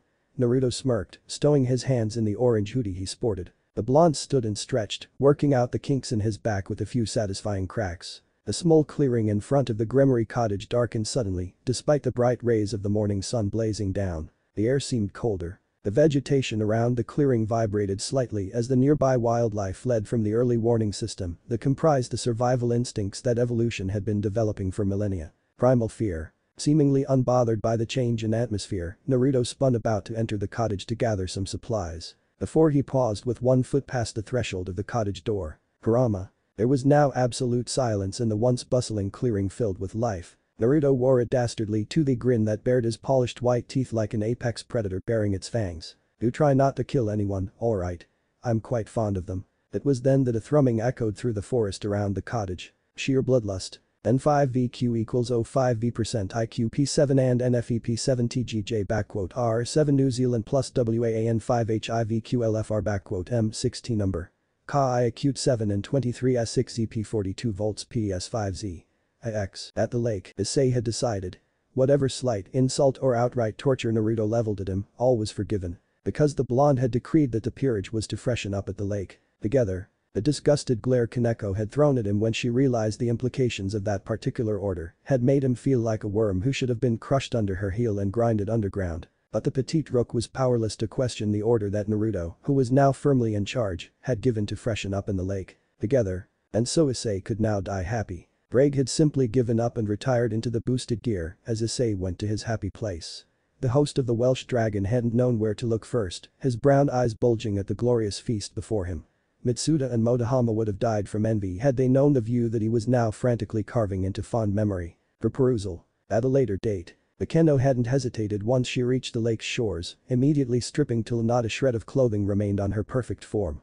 The sensual queen had then sashayed slowly and enticingly into the crystal clear lake water till only the tips of her long ebony hair, tied up into a bun atop her head, remained above water. before she stood back up, simultaneously untying her hair and flinging it back in slow motion in a glorious shower of sparkling water droplets and flying black locks, even as the sun's warm rays illuminated her immaculate form perfectly. And thus Issei died happy.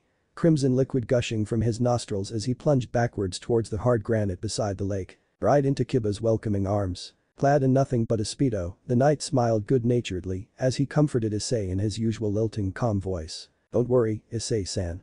I've got you." And he smiled. His perfect teeth glimmering in the morning light. And Issei came back from the grasping, welcoming darkness of unconsciousness from blood loss. Unwillingly. But there was no way he was going to spend even a second longer in his fellow male's arms. No matter how much the girls at the academy would have squealed and fainted after witnessing such a tender BL scene. He leapt out of Kiba's reach, demonstrating speeds akin to Kiba's knight abilities in his sheer desperation to get away from such an incriminating display. "Stay away." He roared in barely repressed fear. "I'm hurt. Do you truly hate me that much?" Kiba pouted. "Outed." And Issei screamed in unadulterated horror. Only to collapse when a fist-sized piece of granite was flung into the side of his head. At Mach speed. "Thanks, Yudo-senpai. You can stop distracting him now." Issei blearily opened his brown eyes from where he had been sent sprawling by the pure kinetic force of Kaneko's brutal attack. Nuo. He had missed Kaneko and Asia stripping to their swimsuits and entering the water when he was distracted by Kiba. The enraged pawn tackled the serenely smiling knight into the water, his perverse nature granting him immense speeds once again to wreak vengeance for this stolen chance to admire the perfection of the female form that his compatriots exemplified. Holding the still smiling knight in a brutal headlock, Issei yelled with fury as he tossed the helpless-looking Bishounen around in the cool water, releasing his pent-up emotions as he forced Kiba's head underwater as penance for his grievous sin. Ra, I didn't know Issei was into that. And even has such advanced techniques. Akeno breathily declared, a single hand coming up to caress her porcelain cheek as she watched the two males roughhouse in the water. "What? No. We're not like that." Issei frantically denied her slanderous accusation. Akeno laughed. From up above, Ria smiled at the endearing side of her peerage engaging in a bit of fun and games. They had all been stressed out recently, with the clock ticking and so much work to be done. Naruto had clearly thought ahead to include some downtime before the real work began, to let off some steam and de-escalate the tension that had been building up. The king was perched on a granite cliff overlooking the lake as she watched her family prance about in the glistening waters of the lake. Being late to the party, she had chosen not to take the longer stone pathway down to the lake from the cottage at the top, but instead take a shortcut through some woods to reach this cliff. Well, she couldn't let her peerage have all the fun, could she? Materializing her familiar to take her towels and clothes off to the shoreline where the rest had dumped theirs, Ria stripped quickly and leapt off the cliff, her glorious body angling down before curling up as she crashed into the embrace of the lake's cool, soothing waters. "Cannonball."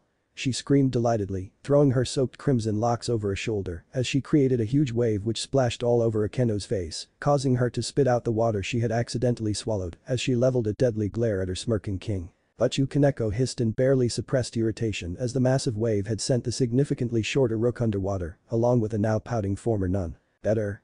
Akeno yelled as the trio dogpiled their laughing king, sending the crimson ruined princess underwater. And so the 6 members of the peerage relaxed, splashed about and play fraught in the lake's cool waters as the sun began its slow ascent up past the horizon towards its peak in the skies. Nobody mentioned the hour Naruto had given them. They hadn't forgotten about it, but they were having so much fun that no one wanted to be the spoilsport that interrupted the fun to check the time. At last, Riaz, tired out from wrestling Akeno who was exacting revenge for making her swallow so much water, got out and summoned 2 towels, wrapping them around her chest and her hair. "But what kind of training we going to be doing later?" Issei came out of the lake after Riaz, clad in blue swimming trunks as he did his best to avoid staring at her barely concealed body. He'd had enough good memories for a lifetime after watching Kuo Academy's 2 great One-Isamas wrestle in the lake. Naked. Issei really had to thank Naruto for his ingenious idea. On to more serious topics. As he toweled his brown locks dry, Issei turned to his king. "But what training are we doing later?" Riaz hummed, placing a long finger on her chin, searching her memory for recollection of what Naruto had told her before she came down. Today we're doing fry and seek." In the lake, Akeno whom was still massaging Kaneko's hair, jolted upon hearing that name. "We're what now?" Issei tilted his head in confusion, resembling an adorable puppy. "What's fry and seek?" Fu, it's a game we used to play all those years ago. Riaz, Naruto and I had our version of hide and seek, albeit one with magic. It was both for fun and for training purposes. Fu, it's so enjoyable to be it. Akeno reminisced on a fond memory, a trademark sadistic smile decorating her beautiful features as she placed a long finger on her succulent red lips. Whoever was it would pursue and hunt down the rest, assaulting them with magic. Game lasts 10 minutes more for every target, in our case an hour.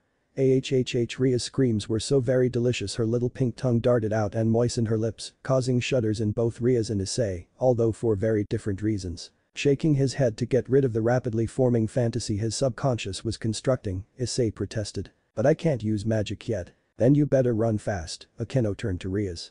You know, you really should have mentioned this earlier, then I would have been better prepared. Realization struck Akeno like the element she had dominion over. The blush slowly crept up the nape of Ria's neck as her queen leveled a dull stare at her. I forgot. Ria smiled sheepishly. There it was, Ria's bad habit to procrastinate, delay and forget about things. Akeno sighed and dropped her face into a raised palm. It made her job as her queen a full-time one. Right, sorry. I was going to but then we were having so much fun that I forgot. Attempting to change the topic in a bid to hide her embarrassment, she averted her gaze from the blunt judging gazes of her entire peerage. Let's get ready now, Naruto could pop up at any moment. What? It's already been an hour. Akeno glanced up at the sun's position, shading her violet eyes from the glare with a single hand as she calculated a rough estimate of the time that had passed while they were having fun in the lake. She paled. Oh, no. Akeno hurriedly scooped up an adorably confused Asia before speeding to shore with Kiba and Kaneko right behind. With a quick burst of heat from a magic circle, she dried off her long hair, twisting it into a bun to avoid it being caught when fleeing later, wincing at the damage such a shortcut would do to her beloved ebony locks. As she hurriedly wriggled into a black tracksuit left on shore, she warned the others. Naruto always means what he says. If he says an hour, it means an hour. We're all out of time. What should we do? Kiba whipped his wet hair backwards and out of his face as he rapidly changed into the well-fitted tracksuit issued by Naruto, a traditional European longsword materializing in the ground next to him, its tip buried into the soil. We should get dry and scatter. This place is too open, we're sitting ducks here. Rias muttered worriedly as her azure eyes scanned along the tree lines for any signs of her blonde subordinate, now trainer. Something was wrong. Dread, heavy and bitter was weighing down in her gut, her instincts were screaming at her to flee. Was this fear? But Ria's rook pulled lightly at her sleeve. Yes. Kaneko, what is it? Golden eyes looked up at Ria's cerulean orbs in sudden trepidation. Where have all the animals gone? Damn it, Akeno swore. And Issei's jaws dropped. The normally calm and mildly sadistic grace of the peerage queen was shattered as her distressed expression only displayed pure unadulterated terror. The vegetation surrounding the lake, previously bustling with camouflaged life, was now deadly quiet. No movement, sound, or any signs of life.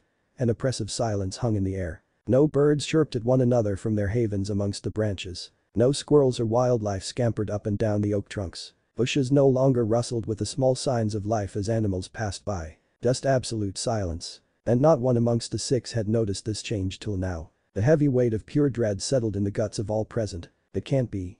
Not again. Akeno clutched at the sides of her body, shuddering slightly as barely repressed memories returned to the fore. What is it? Issei exploded. The atmosphere was suddenly cold and unwelcoming, the sun's rays no longer giving out its pleasant warming heat on his skin.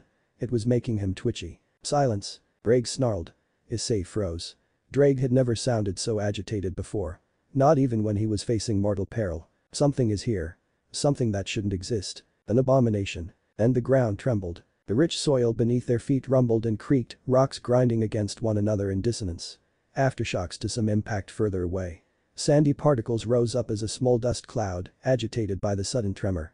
Kiba's longsword was dislodged from its perch and swayed before toppling onto the ground with a final thud. And then there was that perfect dreadful silence. Blood drained rapidly from the now unhealthily pale faces of Rias and Akeno. An eerie synchronicity, they whispered. It's here. Panicking as fear marred the expression of his seniors, Issei asked, desperate for some answers. What is? Kurama. With a massive pulse of roiling eldritch energy, a pitch-black barrier, tinged with swirls of a toxic green energy, erupted over the horrified peerage. Power. This was what it really looked like. The barrier's formation created a crushing pressure weighing down on Rias and her companions, sending poor Asia to her knees before she was pulled back up by Issei. The pure black barrier completed its formation, with the lake at the center of its hemispherical shape, coils of foreign energy flickering along its circumference. The barrier was 10 miles wide, with a radius of 5 miles from the center point of the lake, its opaque surface completely blocking out the sun's warmth and light. Instead, an eerie unholy green light bathed the surroundings, flickering periodically, making the previously bright and welcoming vegetation appear dark and foreboding, casting monstrous shadows around the forest floor. Issei whimpered. And then it appeared. A roiling mass of unholy energy appeared, perfectly suspended over the lake surface. tendrils of energy, colored in varying hues of the purest of black to a toxic dark green. Even as the mildly spherical mass roiled in fury and trembled, the water it hovered over was unmoving. The lake was perfectly, unnaturally still. No ripples, waves or any form of movement, resembling a picture-perfect mirror, creating a perfect reflection of the now wildly spinning ball of eldritch power. Frothing with barely suppressed energy, the sphere grew bigger. And thicker. Till it ceased all movement. Issei whispered, horrified. My God. The pain from invoking the Lord's name barely registered on the stunned devils, rooted helplessly to the spot. And then the perfect orb imploded, sending all 6 spectators to their knees. The massive explosion blasted past their fallen forms, energy irradiating out as the lake finally reacted, massive waves soaking all around the lake, as trees and bushes gave way to the inexorable tide of pure energy, blasting outwards. Coughing and gasping, they regained their feet, leaning on each other as they struggled to stand. As the obscuring smoke cleared, it was then that they truly knew fear. 6 pupil-less slitted eyes blazed red with barely contained malice. Steam hissed out from massive drooling jaws with fangs longer and sharper than the best blades Kiba could conjure. The abomination's pointed snout spun about with an achingly slow pace, long ears flicking about in a parody of a rabbit's own, as its massively muscled neck rotated about to face its prey. For the spectators to its reformation could be nothing else in the face of its unholy might. 4 limbs given form from pure eldritch energy, rippled with power as its muscled flesh, clad in rippling flickering fur reminiscent of the darkest of flames, smashed into the shore's surface, creating craters where its paws touched. Its long powerful tail flicked left and right disdainfully, smashing apart century-old trees, felling them with contemptuous ease. Kurama. Whispered Rias and Akeno in eerie harmony, the sight of the mighty beast drawing its given name forth from their lips, with a mix of awe, horror and refined fear. Kurama drew its first breath in this birth, its yawning jaws opening as it inhaled forcefully, sucking in massive amounts of air, creating a vortex sucking in anything not tied down, clothes, equipment, earth, even a tree or two before it stopped. And roared. A scream of pure power nearly permanently deafened the 6 frozen devils, nay, insects before it, as the beast declared its dominion over its surroundings, a blast of sound felling trees and flattening vegetation. Sent flying from the wall of immense pressure, the peerage were awoken from their helpless paralysis. R5, GJP4HYMJWN7 number percent key. And so they did. Issei scooped up a stiff Asia in his arms, a full bridal carry which would have usually inspired a pleased flush and a smile that could light up entire rooms, but barely created any reaction on a face frozen in stark fear. His leathery wings flicking out with a whoosh, Issei found that he could fly with both speed and ease when he was actually properly motivated. Fear was a great motivator. Akeno scooped up Kaneko into her arms, the petite rook immediately latching onto her torso for dear life, appearing to all like a terrified feline clinging to a tree for support as the queen unfurled her own wings, soaring off in the exact opposite direction that Issei and Asia had disappeared to. After seeing to it that the majority of her family had already fled, Rias prepared to retreat herself, rotating about in the air as her leathery wings struggled to carry her about with its usual speed as the pressure of being near Kurama's aura of malice had yet to abate. Until she spotted Kiba. An anguished expression appeared on her face, she screamed in horror. Kiba. What in Ani-sama's name are you doing? You can't fight that thing. Run. Kiba smiled wearily at his king. I can't. I've drawn my sword. My duty is to protect you, protect our family. To lay down my life if that's what it would cost. I will not flee. Kiba's posture, slouched from enduring the overwhelming malice of Kurama's presence in such proximity, straightened up. I will not bend. He rolled his shoulders, muscle and sinew flexing in anticipation of combat as a longsword appeared in each hand. I will not break. Flipping one sword up in the air, he snatched it up in a reverse grip and sank into the first stance of his usual combat kata. For you, I will fight. Turning to Grace Ria's stunned face with one last gentle smile, he whispered. Run, but you. And he turned back to face his implacable foe. Come. The knight roared, reminiscent of the greatest heroes in legends of old, facing down impossible foes with a will of steel. And he charged. Rias could only float there in shock as her mind failed to comprehend the sheer unbelievability of the sight before her. Kurama descended slowly down upon them, every step of its inexorable advance leaving craters behind, smoking and flickering from the traces of pitch-black flames that formed its coat. It had no need to rush. Its prey could not escape from its barrier. They could only evade for so long. So why was one insect approaching it? No matter. It had been instructed by its master to teach these insects the meaning of fear. To flee in the face of overwhelming, unbeatable power. Perhaps it should demonstrate some of it. The fact that a mere mongrel decided to face it had piqued its curiosity. With an expression eerily similar to a smirk, the beast opened his maw as a burst of heated steam exited it. Even when faced with his impending demise, Kiba could only smile. Every creature born had survival instincts ingrained deep within their psyches. Fight or flight. Species that failed to listen to those instincts were those that went extinct. Every instinct within his psyche was screaming at him to flee from Kurama's implacable might, and yet, despite all the fear and adrenaline pumping through his veins, Kiba still pushed on. For he had purpose. For he had a will. And so long as blood still pumped through his veins, he would not allow harm to come to his king. His family. It was a knight's code. His honor. His oath. Kiba's well-honed fighting instincts analyzed the threat, creating and discarding strategies, even as he closed in on this mighty foe, his knight speed dropping, as the crushing pressure of Kurama's pure presence made each step forward harder than the last. Despite Kurama's overwhelming might, its pace was slow and ponderous. Craters and tremors were created with every step, but each step remained at a manageable pace. Good, he had a chance. Gritting his teeth, Kiba called on every last ounce of his power. He would not let this abomination continue on its path towards his king. The one he had sworn to serve and protect. You shall not pass. The knight roared as he attacked in a blaze of fury, skidding past Kurama's lumbering, muscled bulk, stabbing his swords into the beast's pelt of pitch-black flames as he scored a long sword strike along its flanks. Pivoting around on the spot, Kiba prepared for its counterattack. Strange. His sword seemed a lot lighter. Glancing down, he felt his heart sink into the vicinity of his gut. For he now knew he had erred in his tactical analysis. Not having felt any heat as he passed by Kurama in his initial assault, he had assumed the pelt of the fox-like abomination which had been shimmering like the blackest of flames were merely for appearance's sake. He was wrong. The blades of his swords hadn't just melted when it came in contact with the beast's coat. They had been wiped from existence. There were no traces left of what had once been two of the finest European longswords in existence. Not even dust. Just two shattered hilts. Snarling at his failure, Kiba summoned two enchanted blades of nigh unbreakable ice. Flame delete.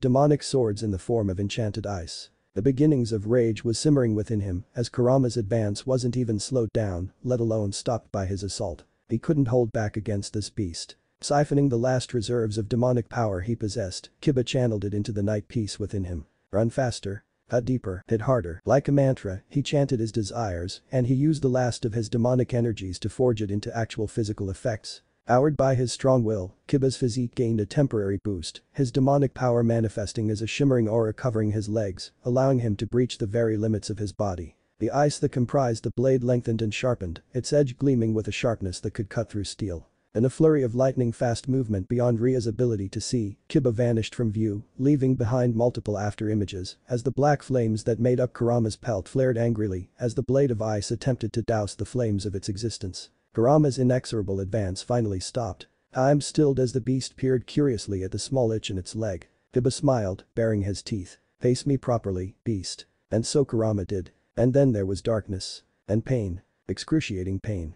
Pain comparable to the torturous experiments of his younger days. Kiba's eyes blearily flickered open. When did I get here? Hovering above, Rias could only stare in horror. In a blur of movement, Kurama had spun its massive bulk around and contemptuously flicked her knight with its tail with nary a glance. And Kiba was gone. Half a second later, the cliff next to the lake crumbled, granite and shattered stone crashing down. Behind it, the oak trees that populated the mountain splintered as Kiba was sent smashing through, decades-old trunks breaking like twigs as her knight was sent blasting through like a cannonball.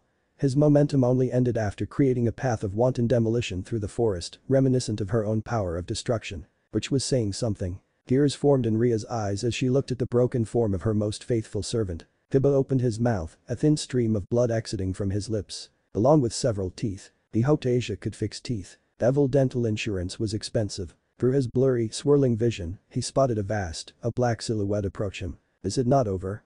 He moaned in pain-filled deliriousness. The beast paused its advance, as if it was actually considering his plea. Then it shook its massive snout side to side, the universal sign for rejection. And Kiba paled. From within its gaping maw, crimson energy gathered, coalescing into a spinning sphere of dense power, rays of light beginning to emanate from the energy being compressed into a single projectile of incomprehensible power. Kiba's eyes widened, his expression pleading. Please. The beast hesitated for a moment. Hope blossomed in his beseeching gaze. Then the eldritch abomination grinned. A horrifying facsimile of the Cheshire grin. And then it fired. And he knew no more. 15 minutes later. That was pathetic. Naruto peered over at his fallen compatriots from his extremely comfortable perch, swinging gently in a hammock set up on the cottage porch. Adjusting his sunglasses, he paused to take a sip from the smoothie he was nursing, the picture-perfect display of aloof blissful relaxation. And Rias couldn't even summon up the energy to protest. The remnants of her peerage lay exhausted in the clearing facing the porch of the cottage, reduced to insensate lumps, barely possessing enough energy to breathe, let alone consider attacking the smug scumbag who had been the cause of all their suffering. Naruto's grin widened, his eyes shone with satisfaction. There was nothing more enjoyable than watching other people suffer for their own good. Especially so if you just happened to be the cause of it. Schadenfreude indeed. On a side note, he really had to get more of these smoothies.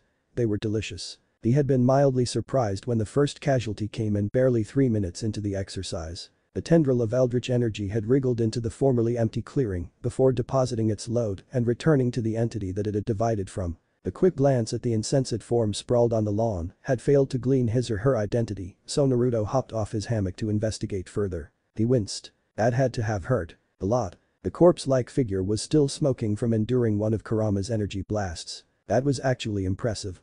Despite Kurama holding back massively, surviving a direct hit was no easy feat. No wonder the beast had actually decided to make the effort in returning what had formerly been Kiba to the cottage, instead of leaving the devil behind in the crater Kurama had beaten him into. Kiba's skin was steaming, with all his luxurious, smooth blonde hair completely burned off, his previously mildly tanned skin now a bright crimson hue, with a more than passing resemblance to a freshly boiled lobster. Needless to say, his clothes hadn't survived either. Naruto paused.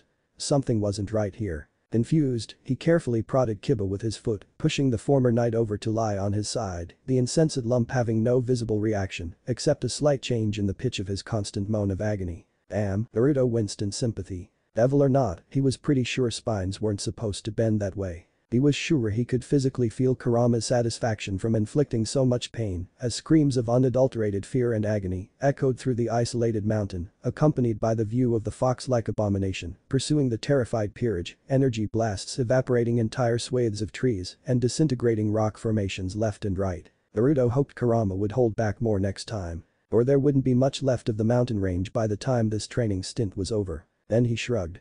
It wasn't like Rias couldn't pay for it anyway. Whatever, he had more pressing issues at hand.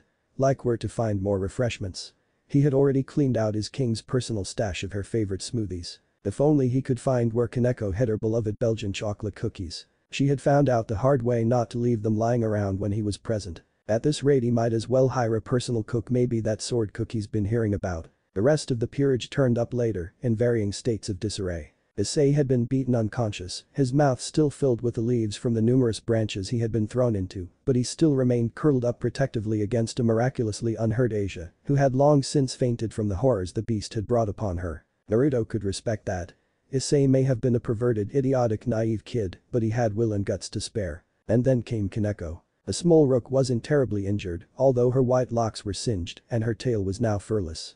Her rook endurance had helped when she failed to dodge Kurama's energy blasts. Naruto was pleasantly surprised by her performance actually. Kaneko had been remarkably adept at hiding her presence from the abomination hunting them down and using her surroundings to get an advantage in escaping. That said, she still got hit by Kurama when the creature was only using a mere fraction of its power and speed. And that was something she needed to work on. Moving on, the blonde was less than amused about the performance of the supposed leaders of the peerage. It was pitiful. So what happened? The Kendo could barely raise her head from where she had been lying face down on the soft grass. She had never known that the embrace of the forest ground could now possibly be so soft and comforting. Okay, in our defense, Kurama got a lot bigger. And stronger. Since when could his energy blasts disintegrate entire swathes of hardened granite?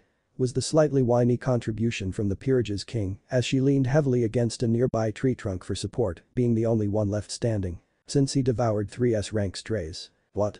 Regardless of Kurama's new diet, Naruto interjected, the fact remains that you guys were caught so off guard. Why is that? Here, Akeno was quick to point the finger of blame. Because our wayward king forgot to inform us of what we would be playing today. Rias gasped at the blatant betrayal. You little bitch. Pointing fingers at others also means pointing 4 more at yourself. Here, her queen sat up, refusing to let the slanderous accusation stay unrefuted. Little violet eyes danced with amusement and condescension. Summoning up previously unfound reserves of energy, Akeno stood up, sashaying over to her king, who was immediately regretting her choice of words. Tell me, darling, in what way exactly am I little? Akeno breathily whispered as she closed in on her prey, hands caressing her sensuous, lithe form, paying particular attention to her sizable assets. As much I'm enjoying the free show, you both are at fault for the failure of your peerage. While Akeno isn't exempt from this debacle, she did bring up an interesting point. Care to explain yourself, Rias? Naruto commented from his perch on the peanut gallery, his visage ripe with amusement. Why didn't you tell them? Forgot. Ria shrunk into herself at the incredulous gazes of her servant sparring and exasperated Akeno. Even the lump of flesh that was Kiba somehow managed to unconsciously shift his gaze to her, though Issei and Asia remained blissfully unaware. But how did you forget that there was a giant fox abomination that was going to hunt down and slaughter us? Kaneko's dry stare heaping immense pressure on her as she shrank further and further into herself. I didn't know Kurama was going to participate. So next time you won't forget. Naruto said with a smug grin on his face. It was then that a miracle happened. The insensate lump that had once been the handsome knight, Kiba regained consciousness just from the sheer possibility of going through anything like that again. Next time? He shrieked in a squeaky, high-pitched tone reminiscent of prepubescent boys. Naruto smirked, a mischievous glint within his eyes. Yes. Next time. I wonder how many times you're gonna need to have your spine realigned and teeth regrown before you learn to abandon your chivalry and run from an unbeatable foe. Some things aren't meant to be fought, and you as the knight, you can leg it better than anyone. Kiba could only mutely nod in agreement to Naruto's harsh but factual analysis. After delivering his brutal criticism of Kiba's misguided chivalry, Naruto paused as he spotted movement in his peripheral vision. Hey Issei, how long are you going to keep faking unconsciousness just to hug Asia close? All eyes immediately turned to the pawn whose posture suddenly stiffened, even as his eyelids remained steadfastly shut. Beep. Came a squeak from the petite bishop ensconced safely within his arms, demonstrating that Issei wasn't alone in faking unconsciousness just to remain close to the other, even as an atomic blush decorated her porcelain cheeks. Naruto could barely stifle his laughter at the duo's mortified expressions as they quickly separated, sitting up a short distance away from each other, before he became serious again, rounding on the rest of his compatriots. For the rest of you, your performance overall was pathetic. At least Kiba, while awfully misguided, showed some spine today. Here, the irascible blonde sent a taunting grin at the paralyzed knight, who shook with impotent fury. Apart from Kaneko, who actually applied stealth, the rest of you only tried to run. And besides Kiba, none of you can outrun Kurama, especially not in a forest. The real purpose of this exercise was to test your ability to think on your feet when faced with a superior foe. Needless to say you all failed, and the 6 of you would have been Kurama's breakfast in less than 15 minutes. Chastised, they all hung their heads collectively in shame. Naruto sighed. They were all down in the dumps after that particularly harsh, yet factual summary of their abilities and teamwork. But it could have been worse. You guys are still alive and that's what matters. There is no shame in losing, I've lost plenty of times. You have? To who?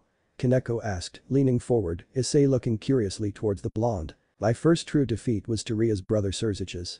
A faraway look entered Naruto's eye.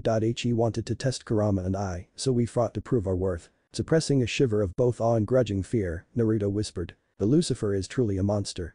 Kurama and I attacked with everything we had, summoning up reserves of strength we didn't even know we possessed. His power, which already far surpassed us from the start, easily kept pace with us, increasing as if he had no limits, till we finally admitted defeat. Naruto's wide-toothy grin returned as he leapt to his feet. Despite getting my ass handed to me, to this day, I still don't feel like I walked out from that battle a loser. Can you guess why? Kaneko shook her head. Because I walked away from that fight stronger. The Satan showed me that I possessed far more potential than I had ever imagined. To lose is a state of mind, you'll only lose if you give up, so long as you live you can try again. Rias and Akeno remembered that fight well. Arguably the strongest Satan ever produced by the Devil faction, the ultimate super devil, facing off against a 14-year-old boy. Despite the boy's loss, he had made the Lucifer pay for his win in blood. Regardless of the outrageous odds stacked against Naruto, he had forced Surzich's to bleed for every inch of ground he gave away, and the blonde drawing out so much power from within that the super devil had unleashed his trump card, transforming his entire body into ruin itself. After the Lucifer drew out his ultimate form, Naruto had gotten beaten down with ease. It had always been an outrageously long shot, a nigh impossible feat to clinch victory against such odds, but despite Naruto's failure, it was still a win in the books of all who had witnessed the fight, one that had nearly shattered the artificial dimension hosting the titanic clash of powers. I walked away from that battle the loser. But one day, I will definitely surpass him. I lost the fight, but I will win the war. I'll beat him for sure. Bet on it. His blue eyes gleamed with barely restrained anticipation. This wasn't just a boast or some hot air. It was an oath. A promise. At this, Rias looked troubled. Having witnessed the clash between Naruto and her brother, she knew that Naruto blacked out after Surzich's unleashed his true form, missing the emergency evacuation of the arena as the artificial dimension collapsed around them as the Satan struggled to reign in his powers without disintegrating half of the underworld. Good friends had sacrificed much of their life force to avert that disaster. Allowing his sudden build-up of anticipation and energy to fade, Naruto faced his compatriots with a fully serious visage. "Listen up, guys. Despite losing here today, you guys would have honestly done worse for your first attempt, but that's all in the past now. There is no point in winning if you guys don't come back together. Sometimes, just coming back beaten but alive is a form of victory in and of itself." Without pointing out anyone specifically, Naruto matched their focused gazes with his own steely one. "Some of you know what it's like to stare death itself in the face, and it is thanks to Rias here that you cheated its cloying grasp. So be thankful for having the privilege of still being alive to feel pain. Now lift your heads, get your asses up, and show some gratitude to the girl that gave you your second chance in life." Naruto's confident, strong voice grew even louder, his azure orbs gleaming with energy, gradually turning into a passionate yell. "Give her everything you've got. Help and support one another. Come back in one piece together. Don't just surpass your limits. Shatter them." Open energy surged like a raging fire back into the previously downtrodden eyes of the peerage. They truly owed their king everything, and to repay that debt, they could and would do anything to help her break free of the shackles imprisoning her. Naruto smiled. An honest smile of pride and confidence. The peerage had been drifting, directionless, and unmotivated. Waiting for the sound of the death knell to signify their loss. But now they burned with unrepressed energy. Ready to do whatever it took to save their king from a fate worse than death. No matter what it cost. Hell and high water. They were now prepared. Naruto had never been prouder. "Now you're all dismissed, take a few hours to rest, heal up, and then we'll start over again." Everyone moaned as their aches and pains returned with a vengeance as the adrenaline rush faded but accepted the precious time to recuperate. Until an apologetic voice broke the serious atmosphere with a grave announcement. "Kiba-san.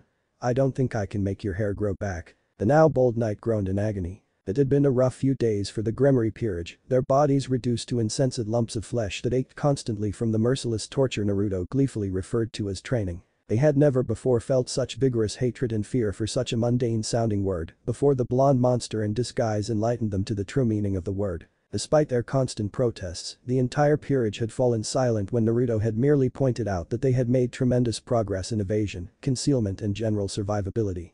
After undergoing training where the basics of tactics, teamwork and strategy were beaten into them, they were now well on the road to regaining the edge they all lost. They had been horrified to find out that Fry and Seek had been one of the easier activities that Naruto had in store for them. After getting hunted down and brutally roasted by the fox-like abomination one too many times in the first 2 days alone, the peerage elected for more constructive activities. The mountain range could only handle so many of Kurama's nukes before it was reduced into nothing but rubble and dust after all.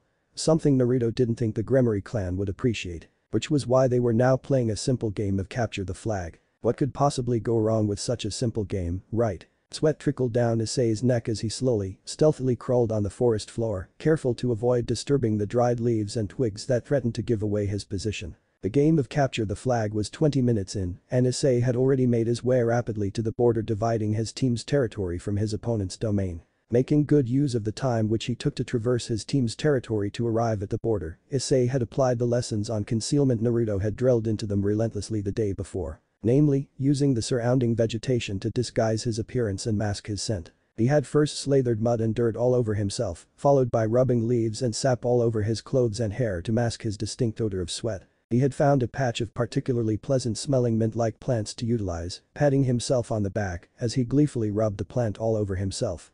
He was lucky he didn't need to use more foul-smelling plants to disguise himself. "I wouldn't use that if I were you, partner. Come on, it's just a mint plant. What could go possibly wrong?" "You did not just say that. We're already 20 minutes in, and I am barely halfway into their territory. Crawling in is extremely time-consuming. Your funeral." Ignoring what he perceived as his partner's melodramatics, Issei went back to crawling through the forest. Finally making his way up to the peak of a small knoll overlooking the blue team's base, a clearing in the north end of the forest with a blue flag fluttering proudly in the center, Issei sighed in relief. He had taken 40 minutes just to get here unmolested, past the many pitfalls and traps, both magical and otherwise, that had been set up in the hour preceding the action phase. Carefully scanning the deceptively peaceful and empty clearing for any signs of the enemy, Issei muttered into the tiny magic circle linking him to Rias and Kiba, his low whisper barely audible in the light breeze sweeping through the forest. "I've reached their base. Target spotted. No sign of the enemy yet." Having been ambushed one too many times by the fox-shaped eldritch monster named Kurama, Issei had had his naivety literally beaten and fried out of him. He no longer based his decisions merely on what his eyes told him. Both his sanity and his body was on the verge of collapse after countless beatdowns inflicted upon the poor pawn. There was no way that Akeno had left behind no one to guard their prize, she was far too intelligent to leave such a gaping hole in her defenses for her opponents. Plus there was no way she would miss out on the opportunity to inflict a little pain on her darling Cowhace. Message conveyed, Issei quickly re-established radio silence and stealthily crawled away. He may have given away his position already. He needed to move. The blue flag fluttering innocently in the breeze was right out in the open and it seemed unassailable without being spotted almost instantly. He needed a distraction. Issei grinned. Distracting the enemy was his speciality. Especially those of the female variety. He hadn't come this far without making prior preparations. The perverted giggle escaped him. Braig left the chat. 1L. How did I know he left the chat? Wait. What chat? The brunette shook his head and executed his dastardly plan, cackling mentally as he went about his work. In the cottage, no way. Naruto yelled, howling with laughter as he fell out of his perch on his beloved hammock, barely saving the smoothie he had been sipping earlier from falling to a gruesome death on the cottage veranda. Rias had given him control over her bat familiars which now flew over the forest, giving him a Burahem, bat's eye view. The blonde couldn't believe Issei was that bold in attempting to win the game. Truly by any means possible. The pawn was an idiot of epic proportions most of the time, but even Naruto had to give him props for sheer balls. Raising his smoothie, he toasted the brunette. If only to pay respects of course. He would congratulate the pawn later on possessing balls of steel for even thinking up such a daring stunt, let alone actually accomplishing it. If Issei survived the fallout. I knew that idiot was going to pull something out of his ass when he started the game with that perverted grin of his, but I never thought he'd be capable of this. Kurama stood beside him in its miniature form, an aura of amusement surrounding the beast, its tail swaying side to side like a whip made of flickering, pitch-black flames, silently concurring with his master's thoughts. Back in blue team's base, Issei took a deep breath, steeling his nerves and calming his wildly pumping heart. He was positive that this plan would end up with him being thrashed to within an inch of his life, but it would be so worth it. He giggled. Braig has disconnected from the server. Permanently. The brunette's eye twitched, what the fuck was the server and how did the Welsh dragon leave it? Having steeled his nerves, he sucked air into his gut and roared. I stole your underwear from laundry day yesterday. Come and get it. Reaching into his pockets, Issei stood proudly atop a small knoll overlooking the clearing. Before he thrust his prized possessions imperiously in the sky, his expression being one of assured success. Fluttering majestically in the wind was the lewdest raciest purple bra in existence, it could barely even be considered as clothing with how little it covered. Along with a pair of tiny white panties embroidered with paw prints all over the silk fabric. From center of the clearing, what had initially appeared to be nothing but an unassuming pile of vegetation twitched. And a beast rose up from within, trembling with barely suppressed embarrassment and sheer unhinged rage. Rising up from her perfect disguise next to the blue flag where she had been lying in ambush for 45 minutes, Kaneko's jaws opened, steam hissing out from her maw as she bared her fangs at the soon-to-be lump of dead meat. I pervert. Unsheathing her claws with a horrifying snick, the petite rook snarled like a feral beast as she pounced at the pawn who stood still, frozen in horror at the beast he had awoken. Oh sweet merciful Sis-Con Lucifer. Run fool. Braig roared as his vessel remained rooted to the spot. The Welsh dragon couldn't stomach dying an ignoble death from being shredded by an enraged feline. How could he even face Albion after such a disaster? The red dragon of domination turned into strips of luncheon meat by righteous female fury. And Issei turned tail and fled for his life, his hands still frozen above his head as his prizes fluttered immaculately and proudly, like the colors of an empire in the breeze. The empire of panty thieves. Mitsuda and Motohama would have been so proud. If he survived to tell the tale in the first place, something that looked increasingly less likely given how feral the beast right behind him was acting, drool dripping from her open jaws, gnashing together lengthened fangs in sheer bloodlust. Issei's daring escape sequence from the white-haired hellion ended abruptly when he tripped on a suspiciously placed smoothie cup. Which he swore wasn't there a second ago. Miles away, Naruto lowered his arm from his discarding of the empty smoothie cup, having wound up his arm for a random toss of the empty cup into the forest.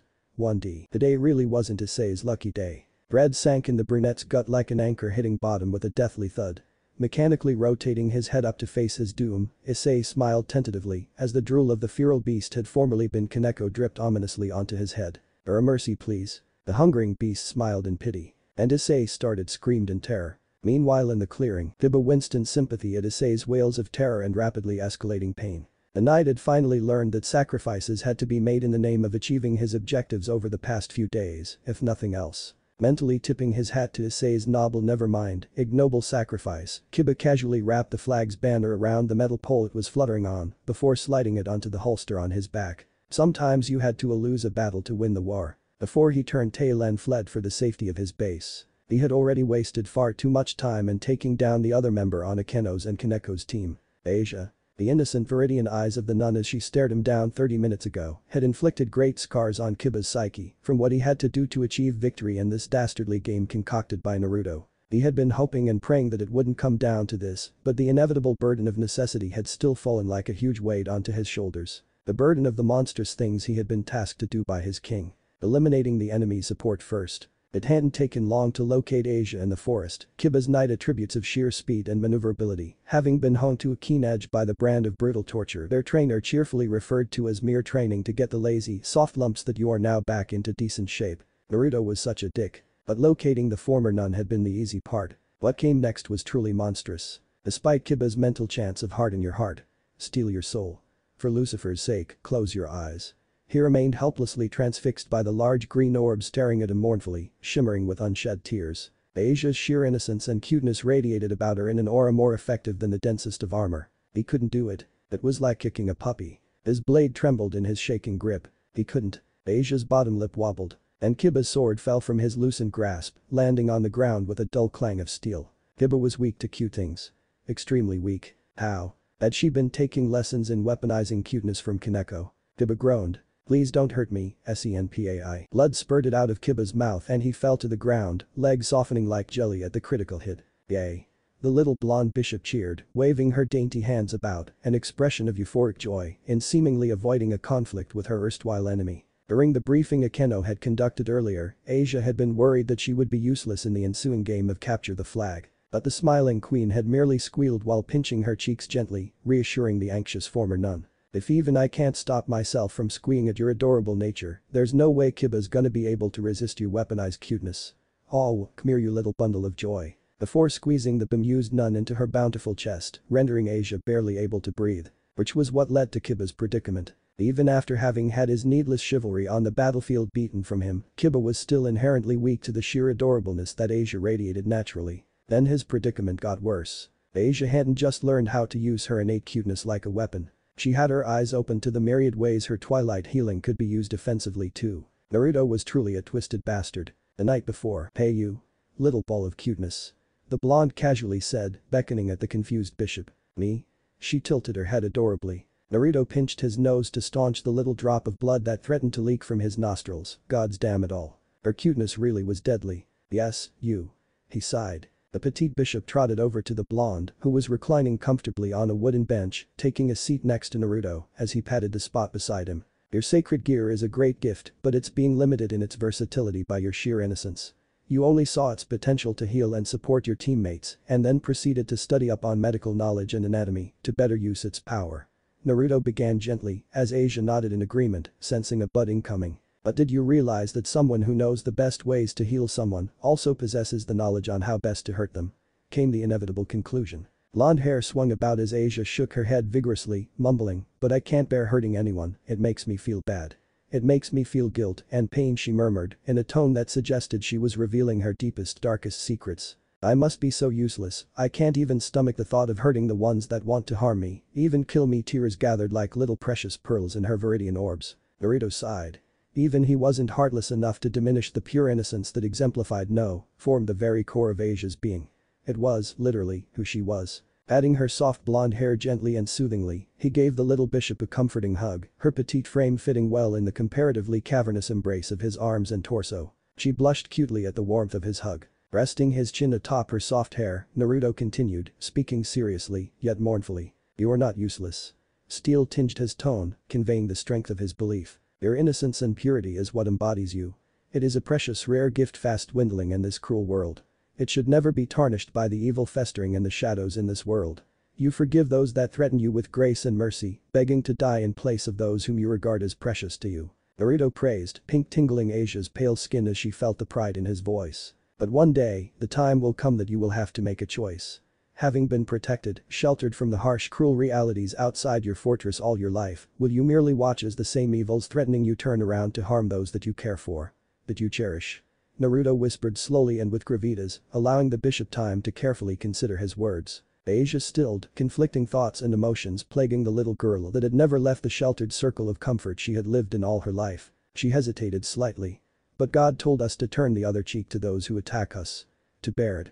To accept it. Funny of her to say bear it, as the very same god sent 2 bears to maul 42 children for simply calling him what he was.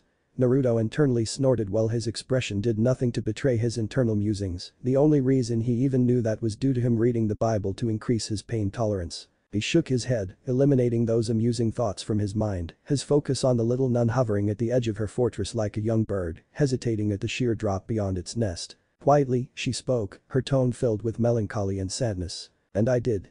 All my life, I forgave and granted mercy to all who wronged me, hurt me, made me cry. It was okay, I was just a clumsy, naive nun, but I could accept their anger, accept the pain. Her melodious voice grew stronger. More confident. More self-assured. But I can no longer just watch helplessly as they turn their malicious gaze to those I care about, those that I love. Will surged through her viridian orbs, protectiveness emanating from her desires. I refuse to let harm befall those that mean the world to me. I can only beg forgiveness for using his gift to protect them. For the people I keep in my heart, I will give my all, to keep them safe. The tiny bird took the final step forth on the edge of her nest, reaching the absolute limit of the safety it provided. Drawing a breath that filled its maw with courage, the bird faced the sheer drop without fear. And it leapt forth, out of the walls that had protected it since young, but was now prisoned to its potential. Ready at last. To spread its wings. And join its kin in joyous rapture in the skies. And so what had once been a sheltered, innocent little nun, now took her first step down the hard path in becoming someone stronger. Someone who didn't compromise on her morals. Someone who retained the innocence, grace and mercy that made her who she was, but could and would step up into the cruel world. To face evil head on. All to protect the ones that mattered the most to her. Naruto smiled. The tiny bishop now seemed taller. Much taller. Back in the forest, and so little Asia smiled apologetically, reaching forwards to gently tap Kiba's nose as the knight stood paralyzed by her adorable nature, her hand surrounded by a soothing miasma of green energy. Forgive me, senpai. But I can't let you pass. And then she spread her little arms. Standing solidly with her feet planted into the ground. To protect those that she loved. Kiba cried. But it was tears of pride at the growth the petite girl had shown. At the iron will that now strengthened the innocence she still retained. Perhaps it was time to show how his own will had been tempered. Ignoring the slight itch his nose developed after her light touch, Kiba stood back up, unheeding of the blood cascading down his mouth from her weaponized adorability, tears flowing down his face as he steeled his will, forged and tempered in the fires of suffering. He reached down, picking up his fallen sword, willing its edge to turn blunt, transforming the once fine longsword into what amounted to a blunt club. I'm proud of you, Asia. Of your newfound will. Of your growth and determination. Peering unwaveringly into her shimmering green orbs, he continued. Which is why you will have to forgive me. For I think you'll find my will. He gently raised the club, smiling apologetically. Equal to yours. 2L. In a blur of movement, Kiba stepped forth and bopped the petite bishop on her head gently. Blood gushed from his lips as his conscience protested at the equivalent of kicking a downed puppy as Asia's eyes gradually closed, the little one falling into the realm of blissful unconsciousness. Kiba blurred forward and caught her before she could hit the ground, lowering her gently onto a soft bed of moss for her impromptu nap. I'm truly sorry, but I can't let you win. He whispered. After seeing to it that the blue flag was still secure in the holster on his back, the knight sped off, scratching at his increasingly itchy nose. And Asia smiled in her sleep. Kiba tripped. Again. His head felt heavy, far too heavy. Something was wrong. His usual speed had slowed down tremendously, every step felt like he was wading through rapidly congealing concrete, and his head was swimming deliriously. Why was he so dizzy? The world was fading in and out of focus as he swayed on his feet, dropping his sword as he cradled his suddenly much heavier head in his hands. Why couldn't he see anything beyond his nose? His field of vision was being constricted. Something was very wrong. He barely made it, stumbling across the line dividing the territory between red and blue, miraculously surviving the numerous traps that he had tripped on the way, his entire body covered in wounds that Akeno's sadistic traps had inflicted on him.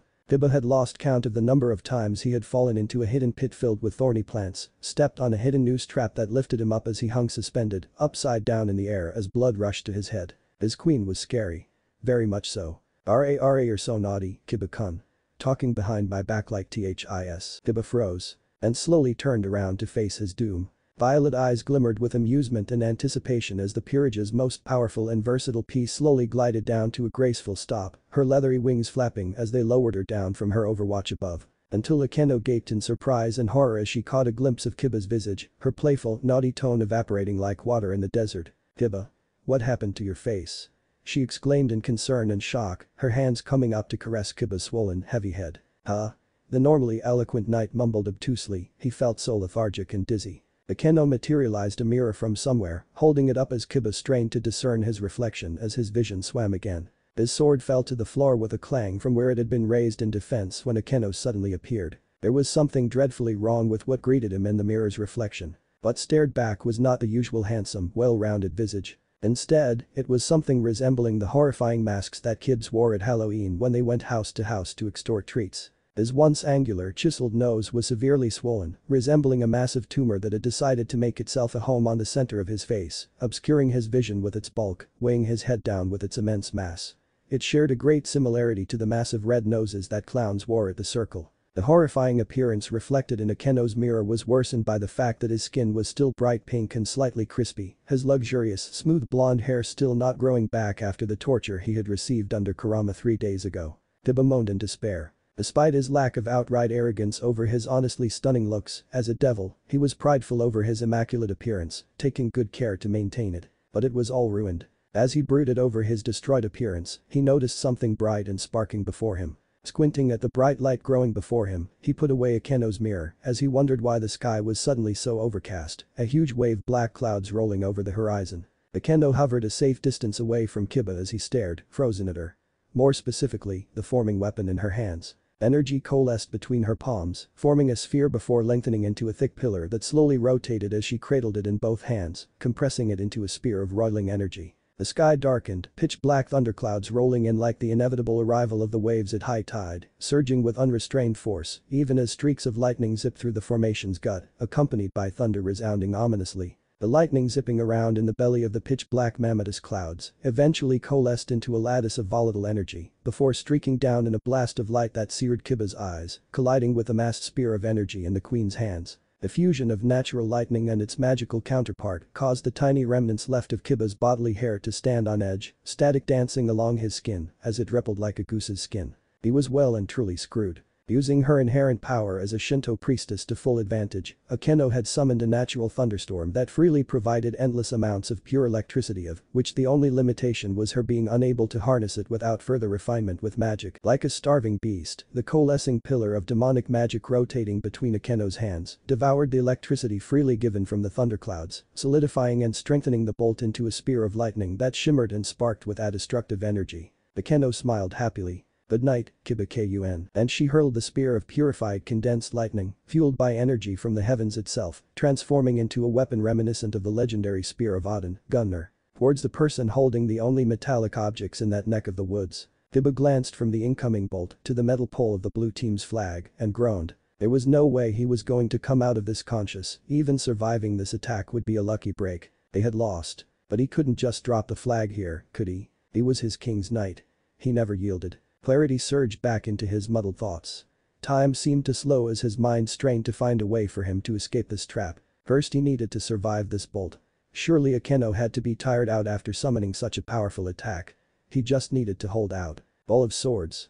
He whispered, pouring every ounce of demonic power into his wish, nay, his command. And dozens upon dozens of swords materialized before him, long swords, broadswords, even massive great swords slamming into the soil with immense force, sending up a spray of dust and fallen leaves from the impact, forming a thick defensive wall. The proverbial immovable object. It looked like an impregnable defense. Before the lightning bolt crashed into the wall with all the strength of an unstoppable force. Electricity arced through the metallic blades, sparks flying off as the metal conducted the energy into the earth rapidly, the heat of the bolt flash frying the grips and crossguards as peals of thunder rattled the wall. His teeth vibrating in his jaws from the sheer force of the thunder, Kiba turtled behind his hastily formed defenses, hoping and praying that he made it through the onslaught conscious. Most of the lightning surged back into the ground, but stray bolts leaped off the walls and into the flagpole holstered behind him, the passage of electricity making his boots smoke as his body locked up, his head buzzing painfully as the electricity arced through him. Finally, the torture ended, his swords dematerializing as his reserves of demonic energy ran out.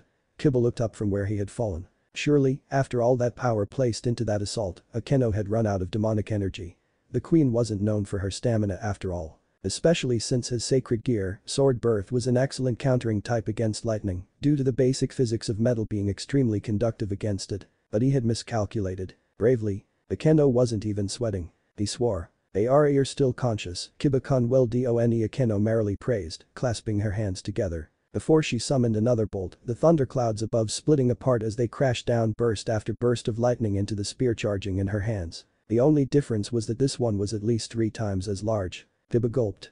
He was truly screwed, there was no way he could even summon more than a single bread knife with the power he had left, let alone another wall. Just as he was about to close his eyes, accepting his fate, a flash of purple sword passed, the mystery projectile landed right on her head as Akeno yelped in surprise. The bolt faded away with a lapse in concentration as Akeno stared, puzzled at the object draped over her face. Kibba turned to face his savior. "Say, that you?" Kibba could only guess at the identity of his savior by the brown color of his blood-matted hair and the fact that only one other person wore the male Kuo Academy uniform, which hung in tatters over his exhausted form. As he stared numbly at the pawn who was bleeding rapidly from the insane number of lacerations decorating his entire body, only one thought came to mind. "How are you still conscious?"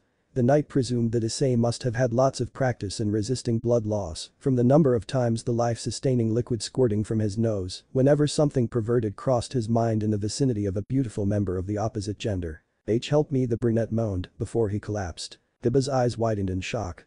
There was a white-haired lump attached to his back, the only place left unscratched. NYAAAA, NYAHAAHAAHA. Hanako had returned from her primal, feral rage and appeared doped to high heaven as she clung, painfully. Kibba noticed, to Issei's back like the world's cutest backpack, a pair of adorable cat ears and a happily swaying cattail emerging from hiding. "Wow."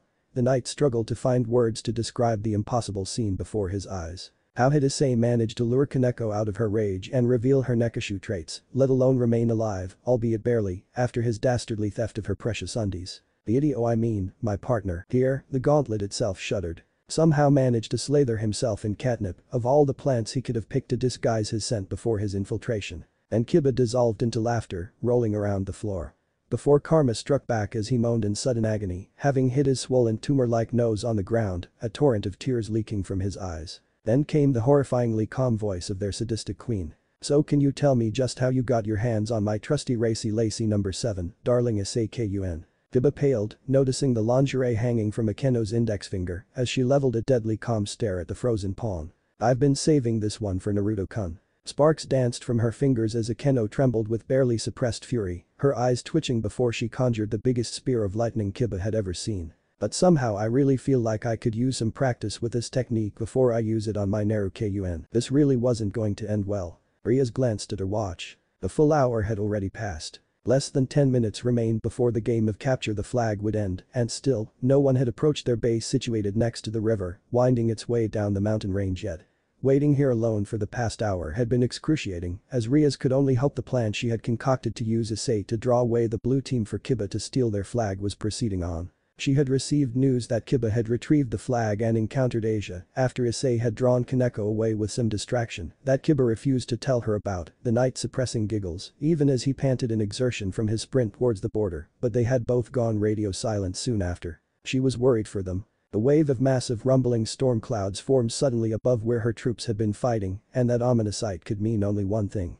Her boys were both in trouble. Well, Naruto had always said that a king had to lead from the front. And the peerage would follow, even if she led them straight to the abyss itself. She was never a fan of waiting for her enemies to appear before her anyway, unlike her rival, the heiress of Citri. It was time for action. "Take this, pervert Kun." Akeno raised her arms, the bolt no, the missile of lightning sparking and roiling with compressed power, and heaved it at the stunned duo on the floor, Kaneko having gotten out of her catnip-induced stupor and fled upon being confronted with overwhelming firepower. She had learned that lesson well enough from her encounters with the abomination in their little games of Fry and Seek, thank you very much. The blinding light of the incoming missile blinded both Issei and the frozen knight flanking him, who just happened to be in the wrong place and the wrong time. The insanely powerful projectile making Issei's spiky hair straighten up like a terrified animal's hackles. The force of the explosion was very nearly up to one of Kurama's energy blasts. Which spoke volumes about Akeno's true capabilities when filled with righteous fury. There was no way the two males could even look at the missile without getting blinded from the glare, let alone take it head on. So why were they still conscious? Ara Akeno-chan.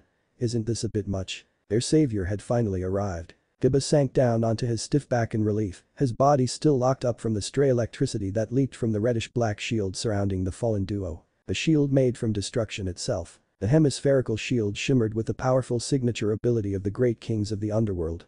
The Bale family's destruction magic. The Magic at the lightning missile's energy source directly, charging up its own power by devouring the energy from the electricity. Fueled by the very energy clashing against its might, the shield held strong, forming an unbreakable bulwark over the fallen males. Crimson hair flaring at the charged atmosphere between her queen and her teammates, Rhea's Gremory stepped forth, her wings depositing her gently on the ground in front of her. The bold knight smiled gratefully at his king before conking out like his fellow male, trusting their safety to his sworn liege. Rhea strengthened the barrier protecting her fallen teammates, pouring more energy to defend the boys that had given their all for her. She had never been so proud in being their leader. Rounding on her pouting queen, Rhea's prepared to deliver her lecture on knowing the boundaries of the pain one was allowed to inflict on allies. Before she stopped as she spotted something fluttering in the breeze. Akeno, is that Victoria's real secret? Her queen purred, why, yes it is. Every woman's dream bra, Racy Lacy number 7, which lifts, firms and supports while feeling nearly weightless. Reciting the tagline that created mass rioting at the cashiers of every one of the lingerie store's outlets from memory, Akeno smiled a smile so fake that any rational person down the street would have fled upon witnessing the terrifying sight. Batter King wasn't rational at all when it came to defending her boys. Family first. Even against other family. I apologize for my idiot crossing the line, Rhea's tentatively began, watching carefully as Akeno's brows twitched at her obvious attempt to defuse the ticking bomb, but don't you think you're overreacting a tad? Steam hissed out of Akeno's ears, her rage building up like an overboiled kettle about to blow its top. And Rhea's went for the kill. Besides, it's not really Issei's fault that your jugs are so big that they sag, needing the assistance of a bra. And the boiling kettle detonated like a nuke. The forest would never recover fully from the ensuing clash. Ever. Because by the time Naruto saw fit to intervene in the brewing catfight, nothing remained of the once vibrant ecosystem but ashes. The blonde had been having too much fun watching two of the most beautiful women he'd ever had the pleasure to know duke it out for the sake of Brayakov pride and honor. Though he wasn't quite sure why they both blushed like innocent maidens when he pointed that out when questioned on his lack of intervention. Kurama could only shake its head at its partner's denseness. The next day, Naruto smiled proudly at the rowdy lot that he had beaten back into fighting shape in an impossibly short time. They had started out 4 days ago their edge-long dulled from neglect and complacency, barely training enough to slow down the decline in their fighting capability. Now, they had already made great strides in progress, having a decent grasp of the basics of evasion, tracking, concealment and overall survivability. The new inductees had also lost some of the naivety that came with being a newly reincarnated devil. It was an impressive feat that they had improved so markedly in the short time they had available. Issei was still a work in progress, but he was proud of the perverted bastard. His king had tasked him to pull away the opposing team's defenders, and he had gone above and beyond in his duty, creating a gift-wrapped opportunity for his teammate to snatch the target through creating a distraction.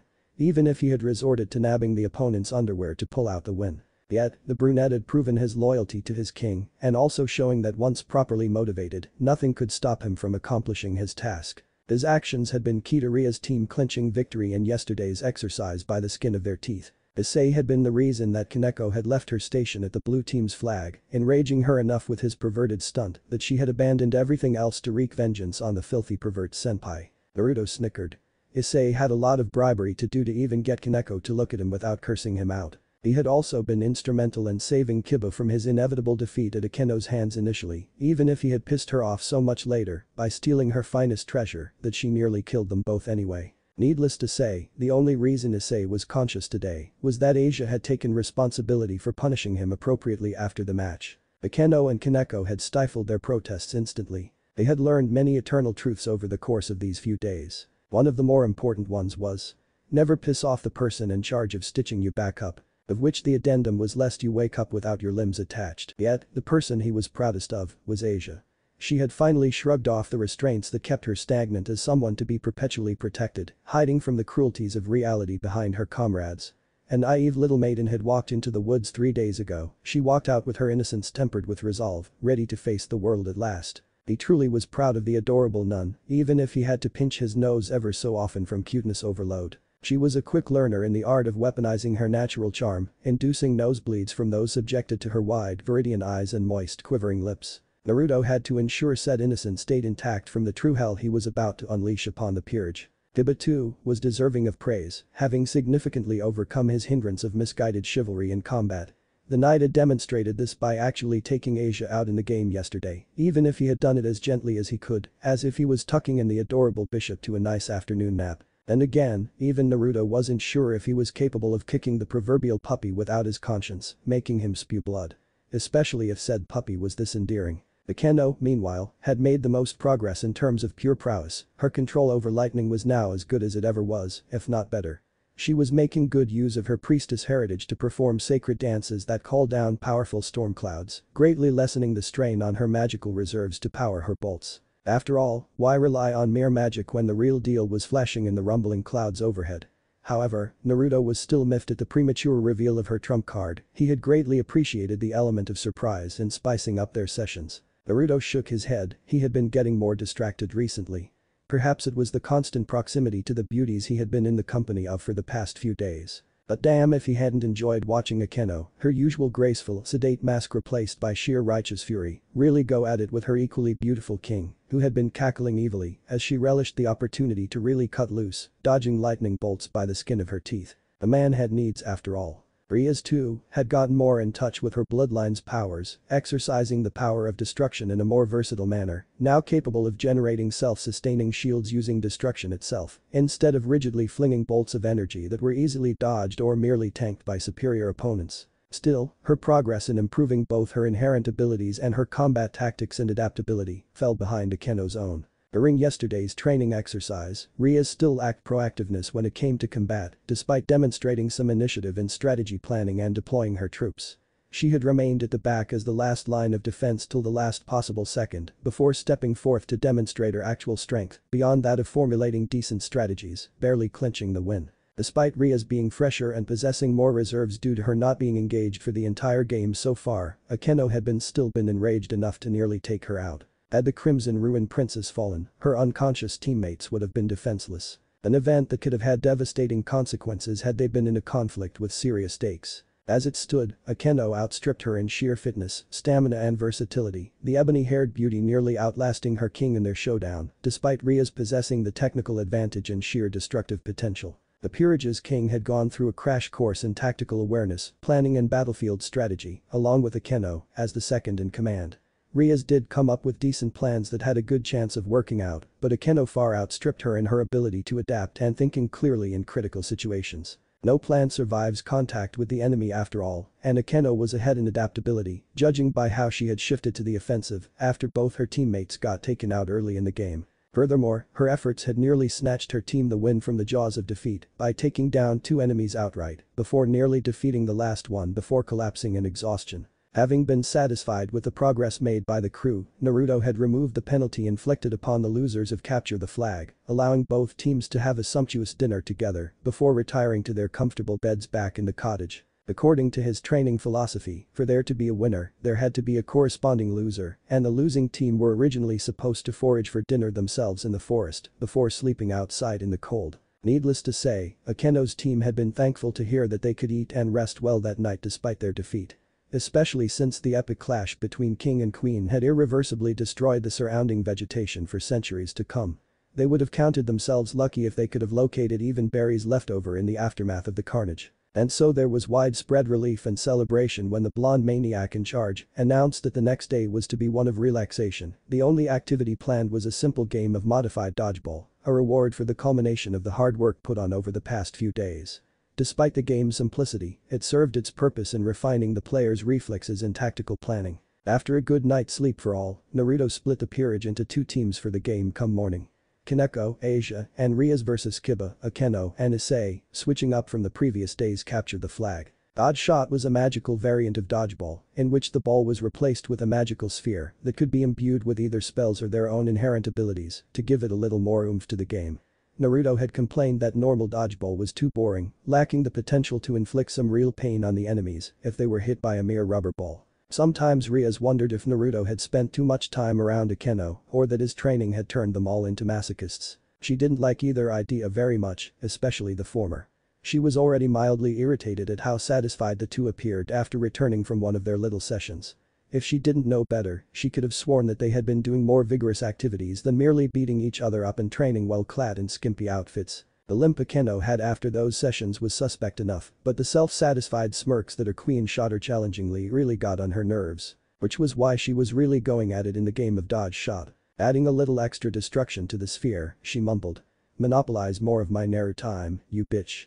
Scowling, Riaz leapt up before spinning about for extra centrifugal force, hurling the sphere with all her strength at the buxom beauty, clad in nothing but one of Naruto's dress shirts and bloomers. Naruto, who was assuming the role of the impartial referee, had nearly fallen out of his perch in the high chair as he slid his shades down his nose to get a better view of a smirking Akeno, who obligingly performed a light twirl, the bottom of the shirt riding up suggestively as it exposed her slim waist and delicate belly button. Blood trickling slightly down his nose, Naruto promptly flipped the numbers on the scoreboard up. 1-0. Impartial my ass. Riaz growled in annoyance. Naruto had justified his decision as exceeding expectations in prior preparation of the appropriate attire for the game. Perhaps his credibility might have stood up to scrutiny if the blonde hadn't been staunching the bleeding from Akeno's little show with a tissue pack liberated from Issei's temporarily collapsed form. The brunette had actually gotten flung backwards from the blood gushing from his nose at Akeno's performance. Issei had barely avoided being disqualified from his blood loss-induced collapse, which he attributed to technical difficulties. After seeing to it that Issei was revived, Naruto had promptly started the game, settling in for a good show with another one of Ria's smoothies. Hiba and Asia had been knocked out in the first 5 minutes due to the knight still being slightly lightheaded, even after Asia had cured the tumor that had swelled his nose up like a balloon, and Asia being the usual adorable klutz, walking right into a shot aimed at Riaz. It was now a 2v2. Akeno and Issei versus Riaz and Kaneko. The petite rook hadn't forgiven Issei for his dastardly crimes, no matter how much he had pleaded that he had done it for his team to win the game. And here was a gift-wrapped opportunity to exact covert vengeance, as she could not openly do so due to her pact with Asia. That girl managed to get her of all people with her cuteness. She had the monopoly on cuteness, damn it. Shaking her head to rid herself of those distracting thoughts, the white-haired Nekashu smirked as she caught the ball, the sphere shaking in strain as Kaneko crushed the rapidly rotating ball with all her strength before spinning around and punting the projectile across the court like a blast from a railgun. Issei shuddered in terror at the bloodlust glinting in her golden orbs as a sadistic Cheshire grin adorned her visage. Kaneko had never looked this satisfied without a sweet treat stuffed in her mouth as she watched the sphere rocket towards the frozen brunette. Revenge was as sweet and tasty as one of her treasured treats apparently. However, the pawn refused to simply stand there like a fool and take the hit.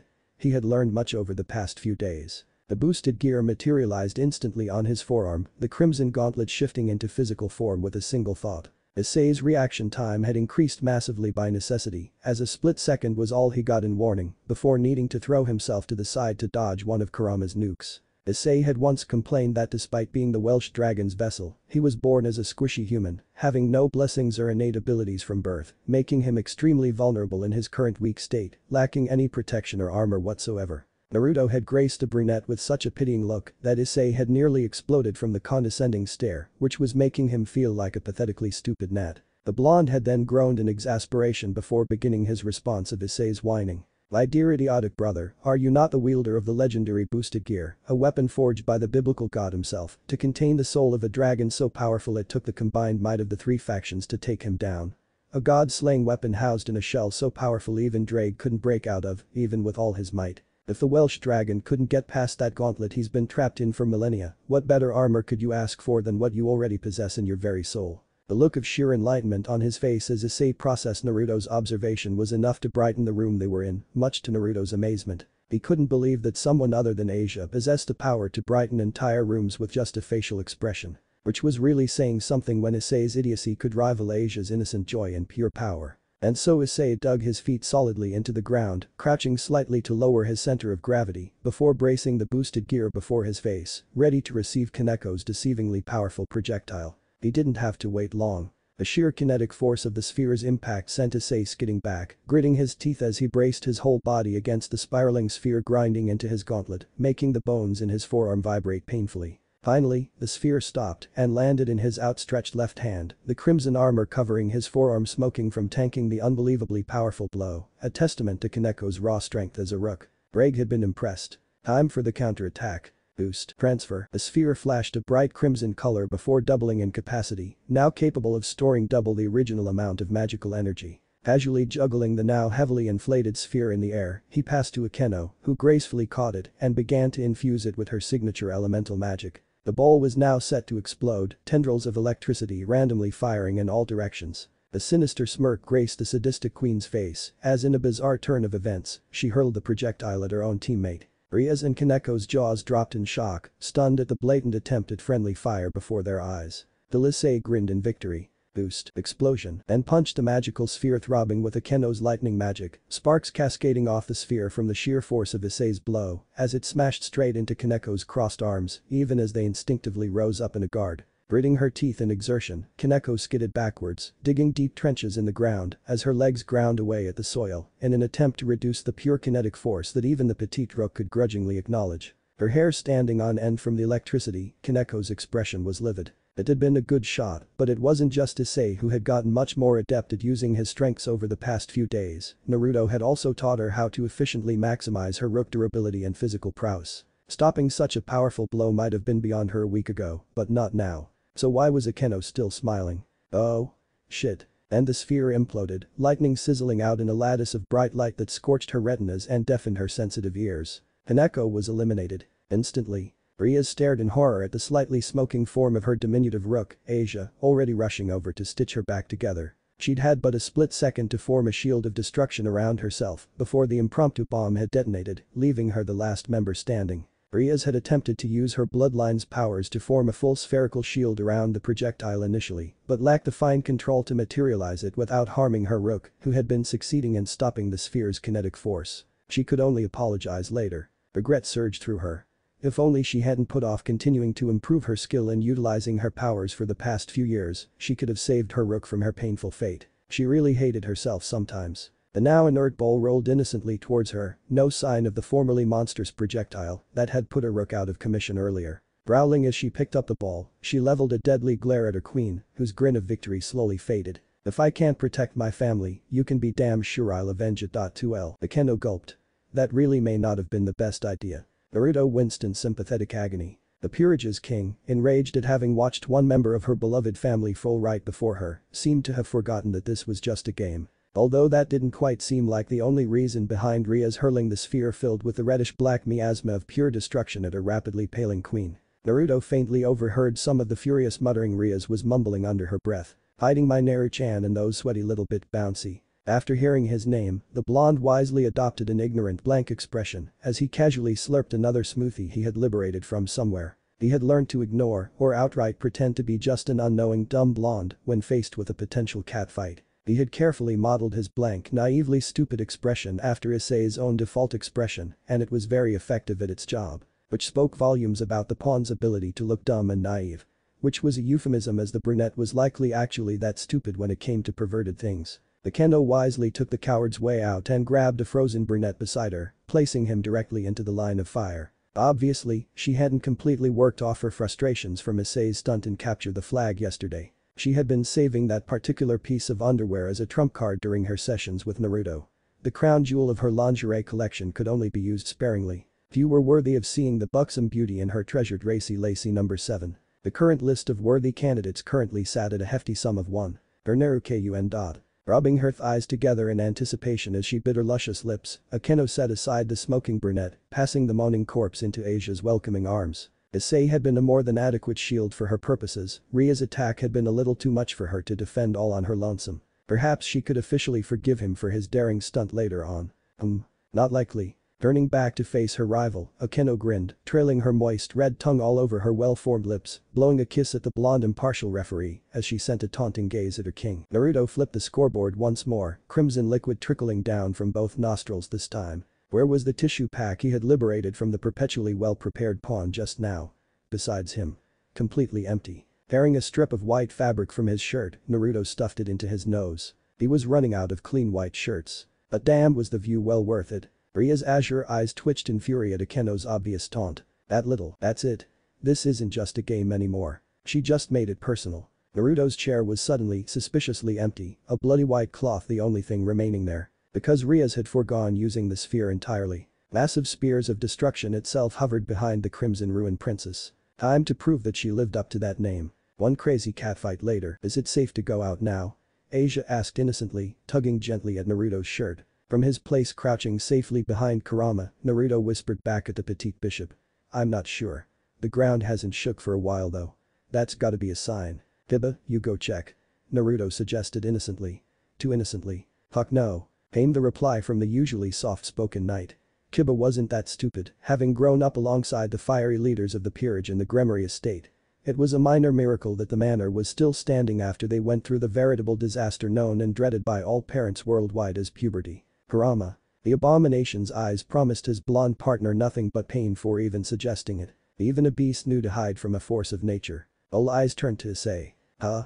He looked up blankly. Naruto grinned. It looks like he had finally found a noble sacrifice to him. The volunteer. The heavily strengthened door to the cottage opened and a still perplexed Issei was booted summarily out from safety.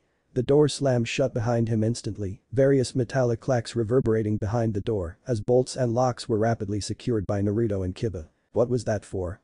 The pawn yelled out, grumbling as he rubbed his throbbing cheeks. Haneko had a wickedly strong kick. Geez. It looked like he really wasn't going to be able to even look at the rook without various swears and curses hurled at him for the next century or so, at least. You still alive? Came the distorted voice of a certain blonde trainer, muffled behind a thick door barricaded with all the movable furniture in the house. What kind of question is that? Issei's irritated question faded off into silence. Issei-san. Came a muffled innocent voice, you alright? Silence. Any signs of carnage, blood or strands of hair out there? Was Naruto's contribution. Is the mountain on fire? Kiba added. Pervert. It didn't take a genius to deduce who had delivered the insult. Still silence. Naruto cracked the door open slightly, peeking out through the gap, the multiple steel chains and locks securing the door, obscuring his vision considerably. Safety first and all that. Till his jaws dropped. Where did the mountain range go? Naruto clapped his hands together briskly, his eyes twitching slightly as he regarded the entire peerage finally all gathered together in the cottage's living room. It had taken quite a while for Rias and Akeno to regain consciousness after their epic clash this morning, having been rescued from the bottom of a newly formed ravine in what was once a proud mountain range by Naruto. Asia had actually frozen upon sight of the pair of stiff, smoking corpse-like bodies Naruto had been solemnly carrying in a makeshift coffin constructed from a hollowed oak trunk. The blonde was mournfully humming a funeral dirge as he set down the coffin in the center of the medical suite and then joined Kiba, Kaneko and Issei as they swayed in unison to the gloomy tune.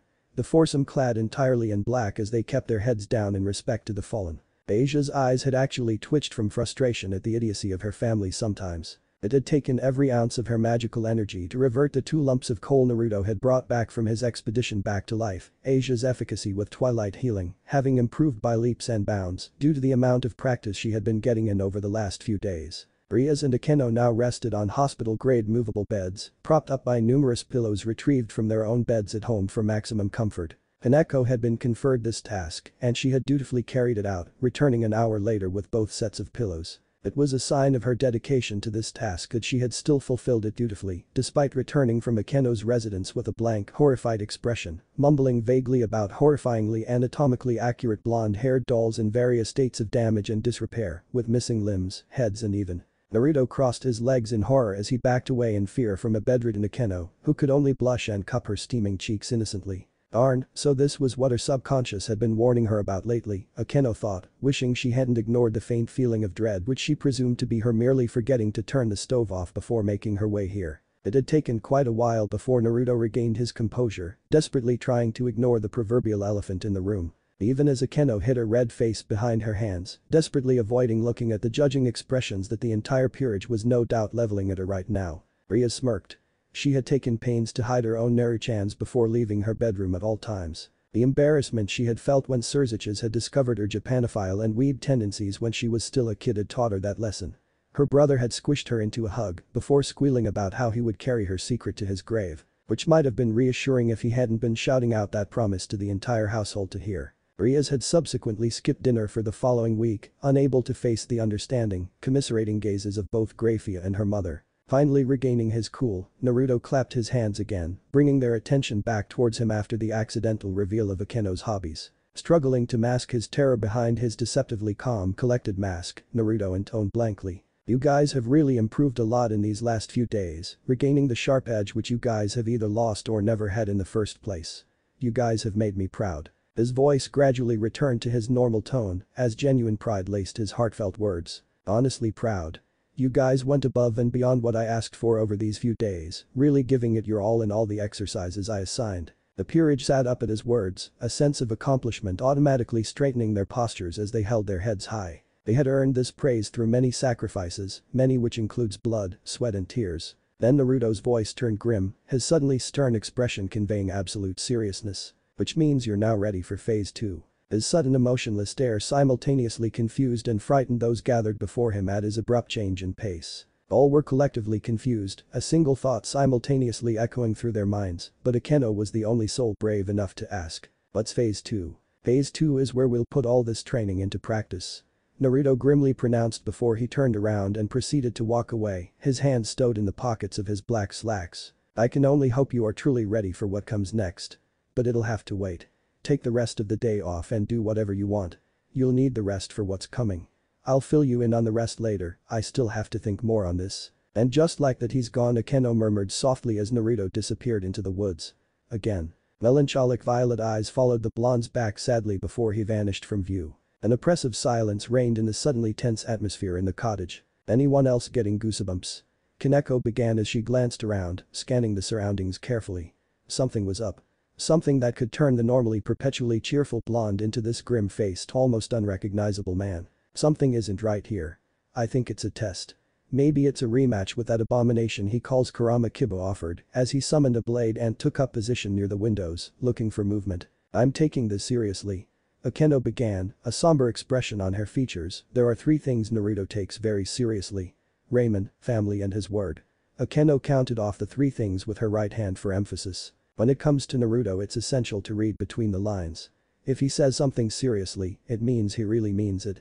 But what's truly essential is in what he doesn't say explicitly. Still, though, Kiba narrowed his eyes and scanned the surroundings with Kaneko, gripping his sword so tightly his knuckles turned white against the handle.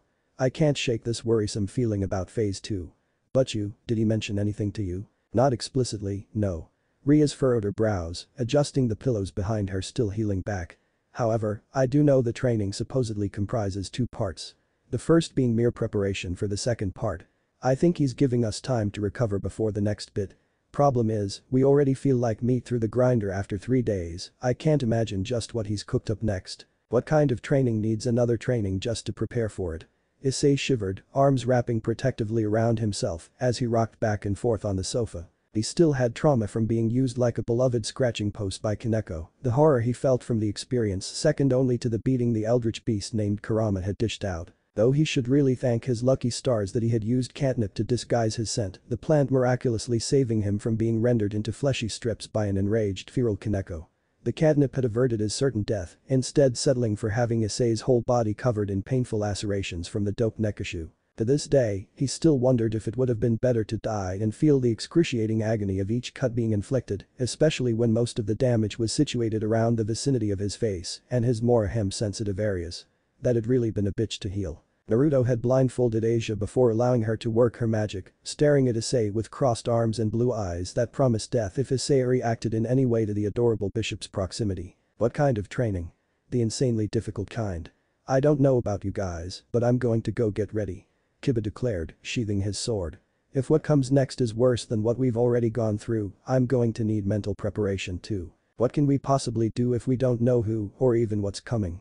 Issei pointed out with his usual confounded expression. To his surprise, it was Kaneko who replied to his question, seemingly forgetting that she was supposed to be giving him the cold shoulder due to the serious atmosphere. Haltingly, the petite bishop spoke. Survival, evasion, tactics, teamwork. Training has been mainly focused on these. Senpai also taught us hunting and foraging. The next phase will not be held here. Conditions will probably be harsher and deadlier. We need to be ready. Issei wasn't stupid enough to look a gift horse in the mouth by commenting on Kaneko's sudden change in her treatment of him, actually pausing to think over her words before he postulated maybe a competition on a deserted survival island. Like in the shows. If the show was deadly enough to either kill or severely maim its contestants, maybe Akeno nudged him. Despite a relaxed and playful manner, those that knew her knew better. The thought of the training had left her as anxious as anyone around. Naruto's training had never been painless for the people involved, often being referred to as torture instead. The buxom beauty was sure of one thing though, she couldn't wait for Naruto to return. Naruto, are you truly certain your friends are ready? The question remained unanswered for a few moments as the blonde mulled over the answer. Nobody ever is, especially for that place. But I know they'll get through it because I believe in them. Smooth orange locks swayed gently in the breeze as Naruto's short companion peered curiously at him as they casually strode up the stone path to the cottage atop the much-abused mountain. Her appearance was quite unique, with her bright orange hair draping down freely to just above her neck, sporting 3 black piercings on either cheek. Atop her head, a knot had been tied out of her orange locks, where 4 individual clumps of hair each faced a different direction, flopping about in the mild wind. Despite the warm, humid weather, she sported a full black cloak that covered her entire body sans her hands and feet, a high collar rising up to obscure vision of her slender neck. The sun had reached the peak of its daily ascent, scouring the land with its light and heat, and yet the girl didn't seem bothered despite her monochromatic attire covering practically her entire body. Naruto glanced at her by the corner of his eyes. What's with the black cloak? How are you not boiling under all that? It is comfortable. Black heats up the surface, enabling air to cycle inside. It is the same principle as the clothes that the Mid-Eastern humans refer to as the hijab. The girl tugged lightly at the sleeves of Naruto's own black dress shirt, which was folded up to his elbows casually. Besides, you're wearing black too. I believe the human term for that is pot calling the kettle black. I'd use orange if these weren't so comfortable and convenient. Naruto rolled his shoulders, feeling the silken fabric stretch pleasantly on his torso. Besides, what's the situation in the States? Any news on the missing flashlight? His companion shook her head. No, despite how divided they usually are, with their pride as Greek gods on the line, the Olympians have closed ranks and are keeping information regarding the incident strictly under wraps. Trust them to set aside all their differences temporarily when their reputation is at stake. They've got to keep the other pantheons in the dark about this fiasco. The ultimate weapon of the Greek pantheon going missing right in the midst of their domain. That information could spark war in the wrong hands. The Olympians have no lack of enemies just waiting for the opportunity to storm their gates. But given how overdramatic they are, that veil of secrecy shouldn't last much longer. Naruto released a long sigh. What about our prime suspects in the camp? Everything seems normal so far. The children haven't been made aware of the theft of the bolt, and the centaur is still in that school. She returned her eyes to the path ahead. They aren't aware of my presence yet, and while I haven't confirmed your suspicions of the blonde one as of right now, I have found out that he occasionally demonstrates abnormal behavior when in private. Oh? He converses with himself and goes to great lengths to prevent his conversations from being overheard. I have been unable to get near him due to the risk of being discovered. There must be a story there. I did feel something off about him when I first saw him. He's putting on an act. No one smiles that much naturally. Naruto ran a hand through his hair tiredly. The problems just kept piling up while he was stuck here fulfilling one of his promises. Now about that trainer of heroes, have you managed to figure out why he's left the camp? He seems to be observing a satyr in the school. The goat person? That doesn't make sense. You sure there isn't a demigod in there? If there is I cannot confirm it, but the satyr is best friends to a human boy. Naruto stopped and the girl stopped with him. Is the boy hyperactive, dense and seems to always be twitchy? From my observations, it would seem so.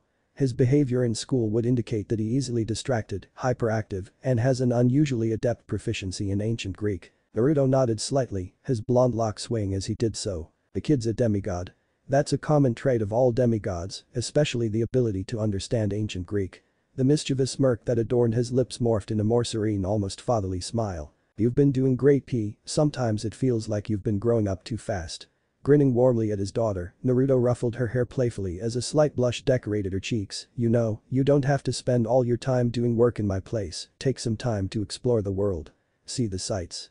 Or perhaps even spending some time with your pops, huh? Naruto smiled lightly and wrapped an arm around her shoulders, pulling her into his welcoming warmth, making the girl's blush intensify. She really had grown up a lot in the past few years. Traveling around the world had broadened her perspectives and taught her how to feel, not just think. Pain was still a work in progress, but she was learning how to live and not just exist. And he had never been so proud of the daughter he had inadvertently welcomed into his little family all those years ago. A journey of growth, love, and joy. But that, my friends, is a tale for another time. A few minutes later, as the duo arrived within sight of the cottage, Naruto stopped at the threshold of the clearing. Pain stopped beside her companion, staring apprehensively at the blonde. His hands were shaking. Eyes blinking furiously.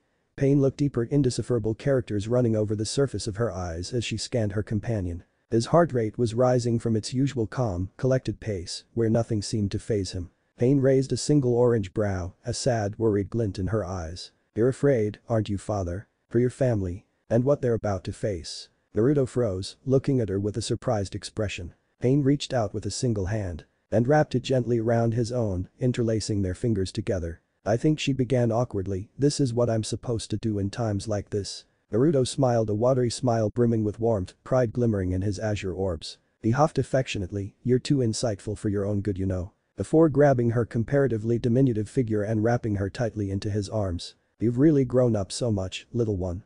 Affectionately nuzzling his whiskered face into her blazing red cheeks, Naruto hugged his cute daughter close, taking strength from the warm embrace. He would need it for what came next. Naruto sighed, it should have never come to this. Had he had more time, he could have gotten them truly ready without resorting to such a dangerous venture. His heart ached with the guilt and worry that weighed down on his shoulders like yet another boulder atop the rest. Throbbing with guilt at sending his comrades, his little family, to face untold horrors and unimaginable monsters in a gamble with their very lives. The hardest choices often required the strongest wills. And for his family to survive the coming storms, they would need the experience and endurance from phase 2. And so with a great feat of will, he steeled his expression and walked into the cottage, prepared to do what it took to save his family. Even if it meant sending them to the depths of hell. Leading Pain by the hand, Naruto walked resolutely towards the cottage. The redwood door to the living room opened and Naruto stepped in, a rare grim expression adorning his features. He was faced by 6 steely faces, hardened expressions, rigidly straightened backs, and bags full of supplies, weapons and necessities for survival. He smiled briefly, it looked like they had gotten the message. Good, they had learned to read between the lines perceptively. Waving at his companion, he beckoned her forward. From behind his broad back stepped another cloaked figure, her features obscured by shadow and a high collar. VP. An associate of mine, she will be integral to what comes next. Issei piped up, the first to break the awkward atmosphere. Hey Naruto, why is she dressed like that and what kind of a name is P? Naruto's eyes blazed with sudden fury, the blue orb seemingly lighting on fire when the blunt pawn unintentionally insulted his daughter's nickname. Issei took cover from the laser-like glare behind Kaneko, who promptly dug her elbow into his gut. Clutching his stomach in agony, the brunette collapsed to the floor, moaning in agony. The rest of his comrades completely ignored the pawn, who pouted before stopping his attempt to lighten the grim mood. Care to introduce us? Rias raised a single crimson brow as she stood and stepped forth protectively between the stranger and her peerage. Relax. Naruto interjected, I would trust her with my life, just as I entrust all of you with mine. Then he glanced at the fallen pawn. Well, most of you. Issei ceased his sulking and stood up. What did you say? Naruto smirked. Case in point. Wah. Ignoring her confused pawn, Rias extended her hand, relaxing after Naruto spoke up for his orange-haired companion. Nice to meet you, Ms. P. I'm Rias Gremory, king of this peerage. The girl's strange ringed eyes stared at her extended hand, a confused expression appearing upon her visage. Why does this weird woman want to touch me, father? And there was absolute silence in the room, save for Naruto face palming. Did she just say? Rias stammered, eyes frantically darting around the room for confirmation. The Keno's eyebrows twitched. Care to explain, father? Naruto pinched the bridge of his nose, there really wasn't a good way out of this, was there? Then again, he had never lied to his family. He sure as hell wouldn't be starting now. Ignoring the laser-like glares pinning him to the spot, he began quietly. I saved her from certain death when she was leading a horribly short torturous life as a mere experiment at the hands of an insane Magus 4 years ago. Through sharing a part of my own existence with her, I cured the condition that would have ended her life, just as it did to her predecessors one after another without fail. I took her in, a young girl, new to the world outside of the torture she endured for every day of her cruel existence. Protected her, cared for her as she grew up, showed her that the world held just as much wonder and beauty as the darkness she had endured. Taught her how to live, instead of merely existing. Naruto finished the somber tale, dipping his head at the reminder of how cruel the real world was outside, the darkness that was barely held at bay each day, hungering to devour and smother the last specks of purity and innocence that remained. There was a heavy, charged silence hanging in the air. He looked up. Tears shimmered in the eyes of the entire peerage. Some more than others. Biba's own cerulean orbs glimmered with the understanding and sympathy of a kindred spirit. One that understood the horrors she went through and the salvation she must have felt when she was lifted from that abyss. Naruto smiled affectionately, his usual sunny grin tinged slightly with sadness. Pain's a work in progress, she still lacks understanding of social cues and is easily confused, but she's learning fast. She's seen a lot more of the beauty this world still has to offer and learned lots. She's slowly grasping emotions beyond sadness and despair, learning to truly feel, experiencing joy, melancholy, reflection, hope and dreams alike. Even pursuing that flighty temptress. Adventure. 3L. Isn't that right, my little one? He grinned at the slightly blushing girl, rubbing her orange locks fondly. Dad. Stop embarrassing me. Pain protested, whining as her father figure picked her up, tossing her over his broad shoulders tenderly, laughing even as she beat at his head with her small fists. Rias and Akeno's faces gained a healthy shade of pink at the adorable display of fatherly affection. Naruto was a great dad. Oh, the possibilities. Akeno bit her lips and rubbed her thighs together, sending a longing gaze towards the blonde. Rias pouted. She couldn't stake a claim yet, not with that dastardly engagement hanging above her head like the proverbial sword of Damocles. She could only hope Akeno didn't advance too far ahead while she was still unfairly trapped. That little bit. Riaz-chan, how is this little? On second thought, that big bitch. She still hadn't forgotten the horror, tinged with mild jealousy despite how she vehemently denied its existence, as Akeno thoroughly refuted her accusation in their first game of Fry and Seek, with plenty of proof. Finally putting the pouting girl down, Naruto gave Pain one final head pat before becoming serious again. He could do this. He had to. For their sakes. You have all made significant progress recently, nigh miraculous progress actually, in the short time we've spent together. But what comes next is the real deal. I cannot emphasize enough how dangerous Phase 2 is. Despite all your preparation, I can assure you will never be fully ready for this. A concerned murmur traveled through the group of 6, they had never seen the normally cheerful confident blonde act so grim, so worried. What is Phase 2? Whispered the king. They all dreaded the answer. Naruto's eyes glimmered with barely concealed regret. Tartarus. Horror and shock covered the faces of some of them. Tartarus. Akeno repeated with a dumb look on her face. As in the deepest pits of hell. Yep. Are you mad? A little, but that's beyond the point. None of you have to go if you don't. Shoulders loosened and they released a collective sigh of relief. Fiba the first to recover raised his head. What's the catch? There is none, you don't want to go, then you don't. You're a big boy and you know what's at stake. Naruto rolled his eyes. Plus the only way the training will work is if you go willingly. At stake, you mean? Yeah that. Naruto nodded. Issei tilted his head. Am I missing something? What you two talking about? Oh right, Riaz didn't tell you yet. Naruto glanced at the redhead.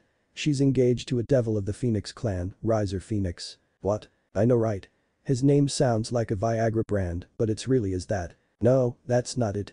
I mean Issei turned to Riaz, you're really engaged. Riaz frowned, I am. Yeah Issei, it's bad. Devil marriages are built to last several millennia unless one dies, plus she'll have to lose her status as Gremory heir and take the Phoenix name, where there she'll become a nobody. Wow. There is hope though, if she proves that Riser isn't fit or worthy to be her husband, then she can cancel it. But for that she'd have to do something like beat him in a rating game, and for that you'll have to get a lot stronger. I see Issei look down. They all took a moment to reflect. Issei looked up at Naruto, a fire in his eyes. Will going to Tartarus really help me get stronger to break this marriage? Yep, time fluctuates in Tartarus, so you can get a week or a year worth of training in a day in there. Then sign me up. Issei pumped his fist upwards. His enthusiasm and fire infected the others immediately, and they responded in kind. Fufufu, that's the spirit. Count me in as well. Me too. I'll also go. You guys. Naruto clapped his hands together, his visage having changed from the usual cocky smirk to a more genuine and warm smile. That's great, remember that fire you're all feeling now in your chests, that will be what will get you through that hell. They nodded in union. Still, one thing didn't feel right, and Kiba was the one to catch onto it. Wait a minute, Naruto. As the Rook, you and Kurama would have to participate in the rating game with us. Can't you two beat Riser? Yeah, we can. I'm confident I could sweep his entire peerage alone, but I won't be here for the rating game. You won't? Why not? I'll have to leave the peerage. There's something I have to do and it's very much illegal, and I'll have to leave because of the backfire it'd have on Riaz. Then just don't do it then. I wouldn't if I didn't absolutely have to, but I'm afraid I have no choice now. It's complicated and involves my sister and family, not anything any of you can help. So don't worry about it. You guys have your own fish to fry, I'm sure you'll be okay without me. They were ready. And what a fucking note to end the chapter on. As you can see, Naruto isn't a callous asshole trying to train them to the ground. He's a man desperate to protect the last things he has left. Danga. Important side note, I rewrote chapter 1 before we got started on this beast, adding a few thousand words. Have fun rereading it, it's more polished now, with more action and stuff. Plus plenty of laughs. Lux plus he added 4K like always. Danga. Comments. 1D, the cup was biodegradable, you tree huggers. Danga, seconded. Lux. 1L, this is gonna be a thing, BTW, don't say I didn't warn ya. Lux. 2L, haha, don't flame me PLS, I rewatched Avengers It's bouncing around in my head. Laughs manically Lux. 3L, if any one of you can guess the origin of this particular line, I'll be exceptionally impressed. No, really.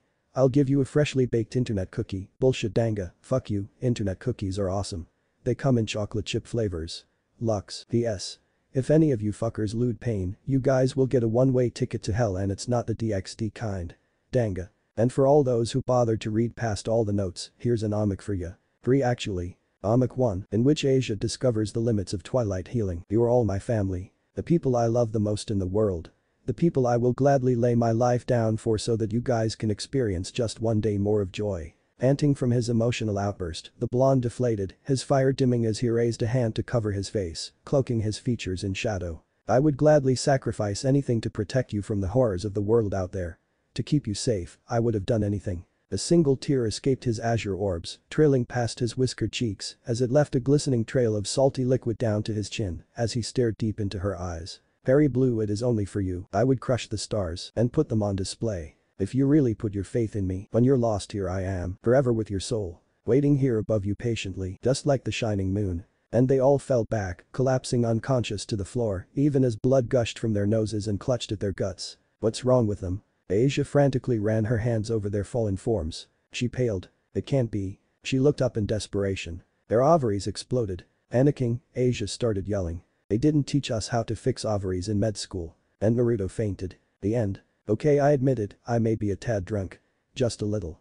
I'm still sober enough that I'm not admitting that I wrote this by putting my name here. Have fun guessing.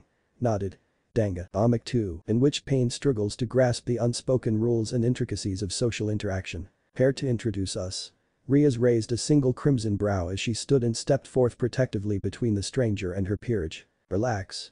Naruto interjected, I would trust her with my life, just as I entrust all of you with mine. Then he glanced at the fallen pawn. Well, most of you. Issei ceased his sulking and stood up. What did you say? Naruto smirked. Case in point. Wah. Ignoring her confused pawn, Riaz extended her hand, relaxing after Naruto spoke up for his orange-haired companion. Nice to meet you, Ms. P. I'm Riaz Gremory, king of this peerage. The girl's strange ringed eyes stared at her extended hand hovering awkwardly in the air before giving Riaz a quick once-over, as if analyzing her physique. Turning to Naruto, Pain inquired curiously as she tilted her head, all the while ignoring Riaz's still outstretched hand, making the Redeed's brow twitch in increasing fury at being ignored so nonchalantly. Father, just what exactly do you see in her? She's shorter than you, has excessively wide hips, and massive S. How does she not have back pains with those monsters on her chest? Haneko could be seen nodding along in agreement. This one was worthy of induction into the Church of Lawless. Flat was justice after all. Naruto facepalmed. Comic 3, in which a stupid author accidentally decided to be a self-insert that's far too immersive. A man of Asian descent trudged along the desecrated forest of where was he again? God, this hangover is killing me. He muttered as he stumbled along the forest, small flashes of lights appearing in the distance. It was then a certain blonde took notice of the human somehow managed to bypass the barriers he set up. The blonde zoomed towards the human intent on finding out how exactly he managed to get bypast the barrier. Damn, Lux is going to kill me if I fall in that pit of oh hey there sir. He drunkenly saluted the blonde who seemingly materialized in front of him. Who are you and what are doing here? The blonde man growled with authoritative tone. The Asian man stared, unable to believe his eyes. The dude had whiskers. Fucking whiskers. Dude. Where did you get your cosplay gear, man? That's the most realistic Naruto I've seen. The blonde stiffened, his eyes locked onto the curious man. Cosplay? I am Naruto. PFFT right. And I'm the author of this fanfiction. The man stiffened, his mind finally catching up to his eyes. And then he promptly fainted. 20 minutes later. That was a weird-ass dream, I thought I fell into the world of who are you. The small blonde nun was carefully checking over his body for any injuries, her hands glowed with soothing green miasma. The nun jumped, her expression reminiscent of a startled rabbit before she regained her composure. I'm Asia, Mr. Danga is it? That's what it says on your name tag. Hey Asia, dinner's ready. The man looked between the curious ebony-haired beauty and the innocent blonde nun, knowing exactly where he was. Well, SHT. He entered the realm of Morpheus once more.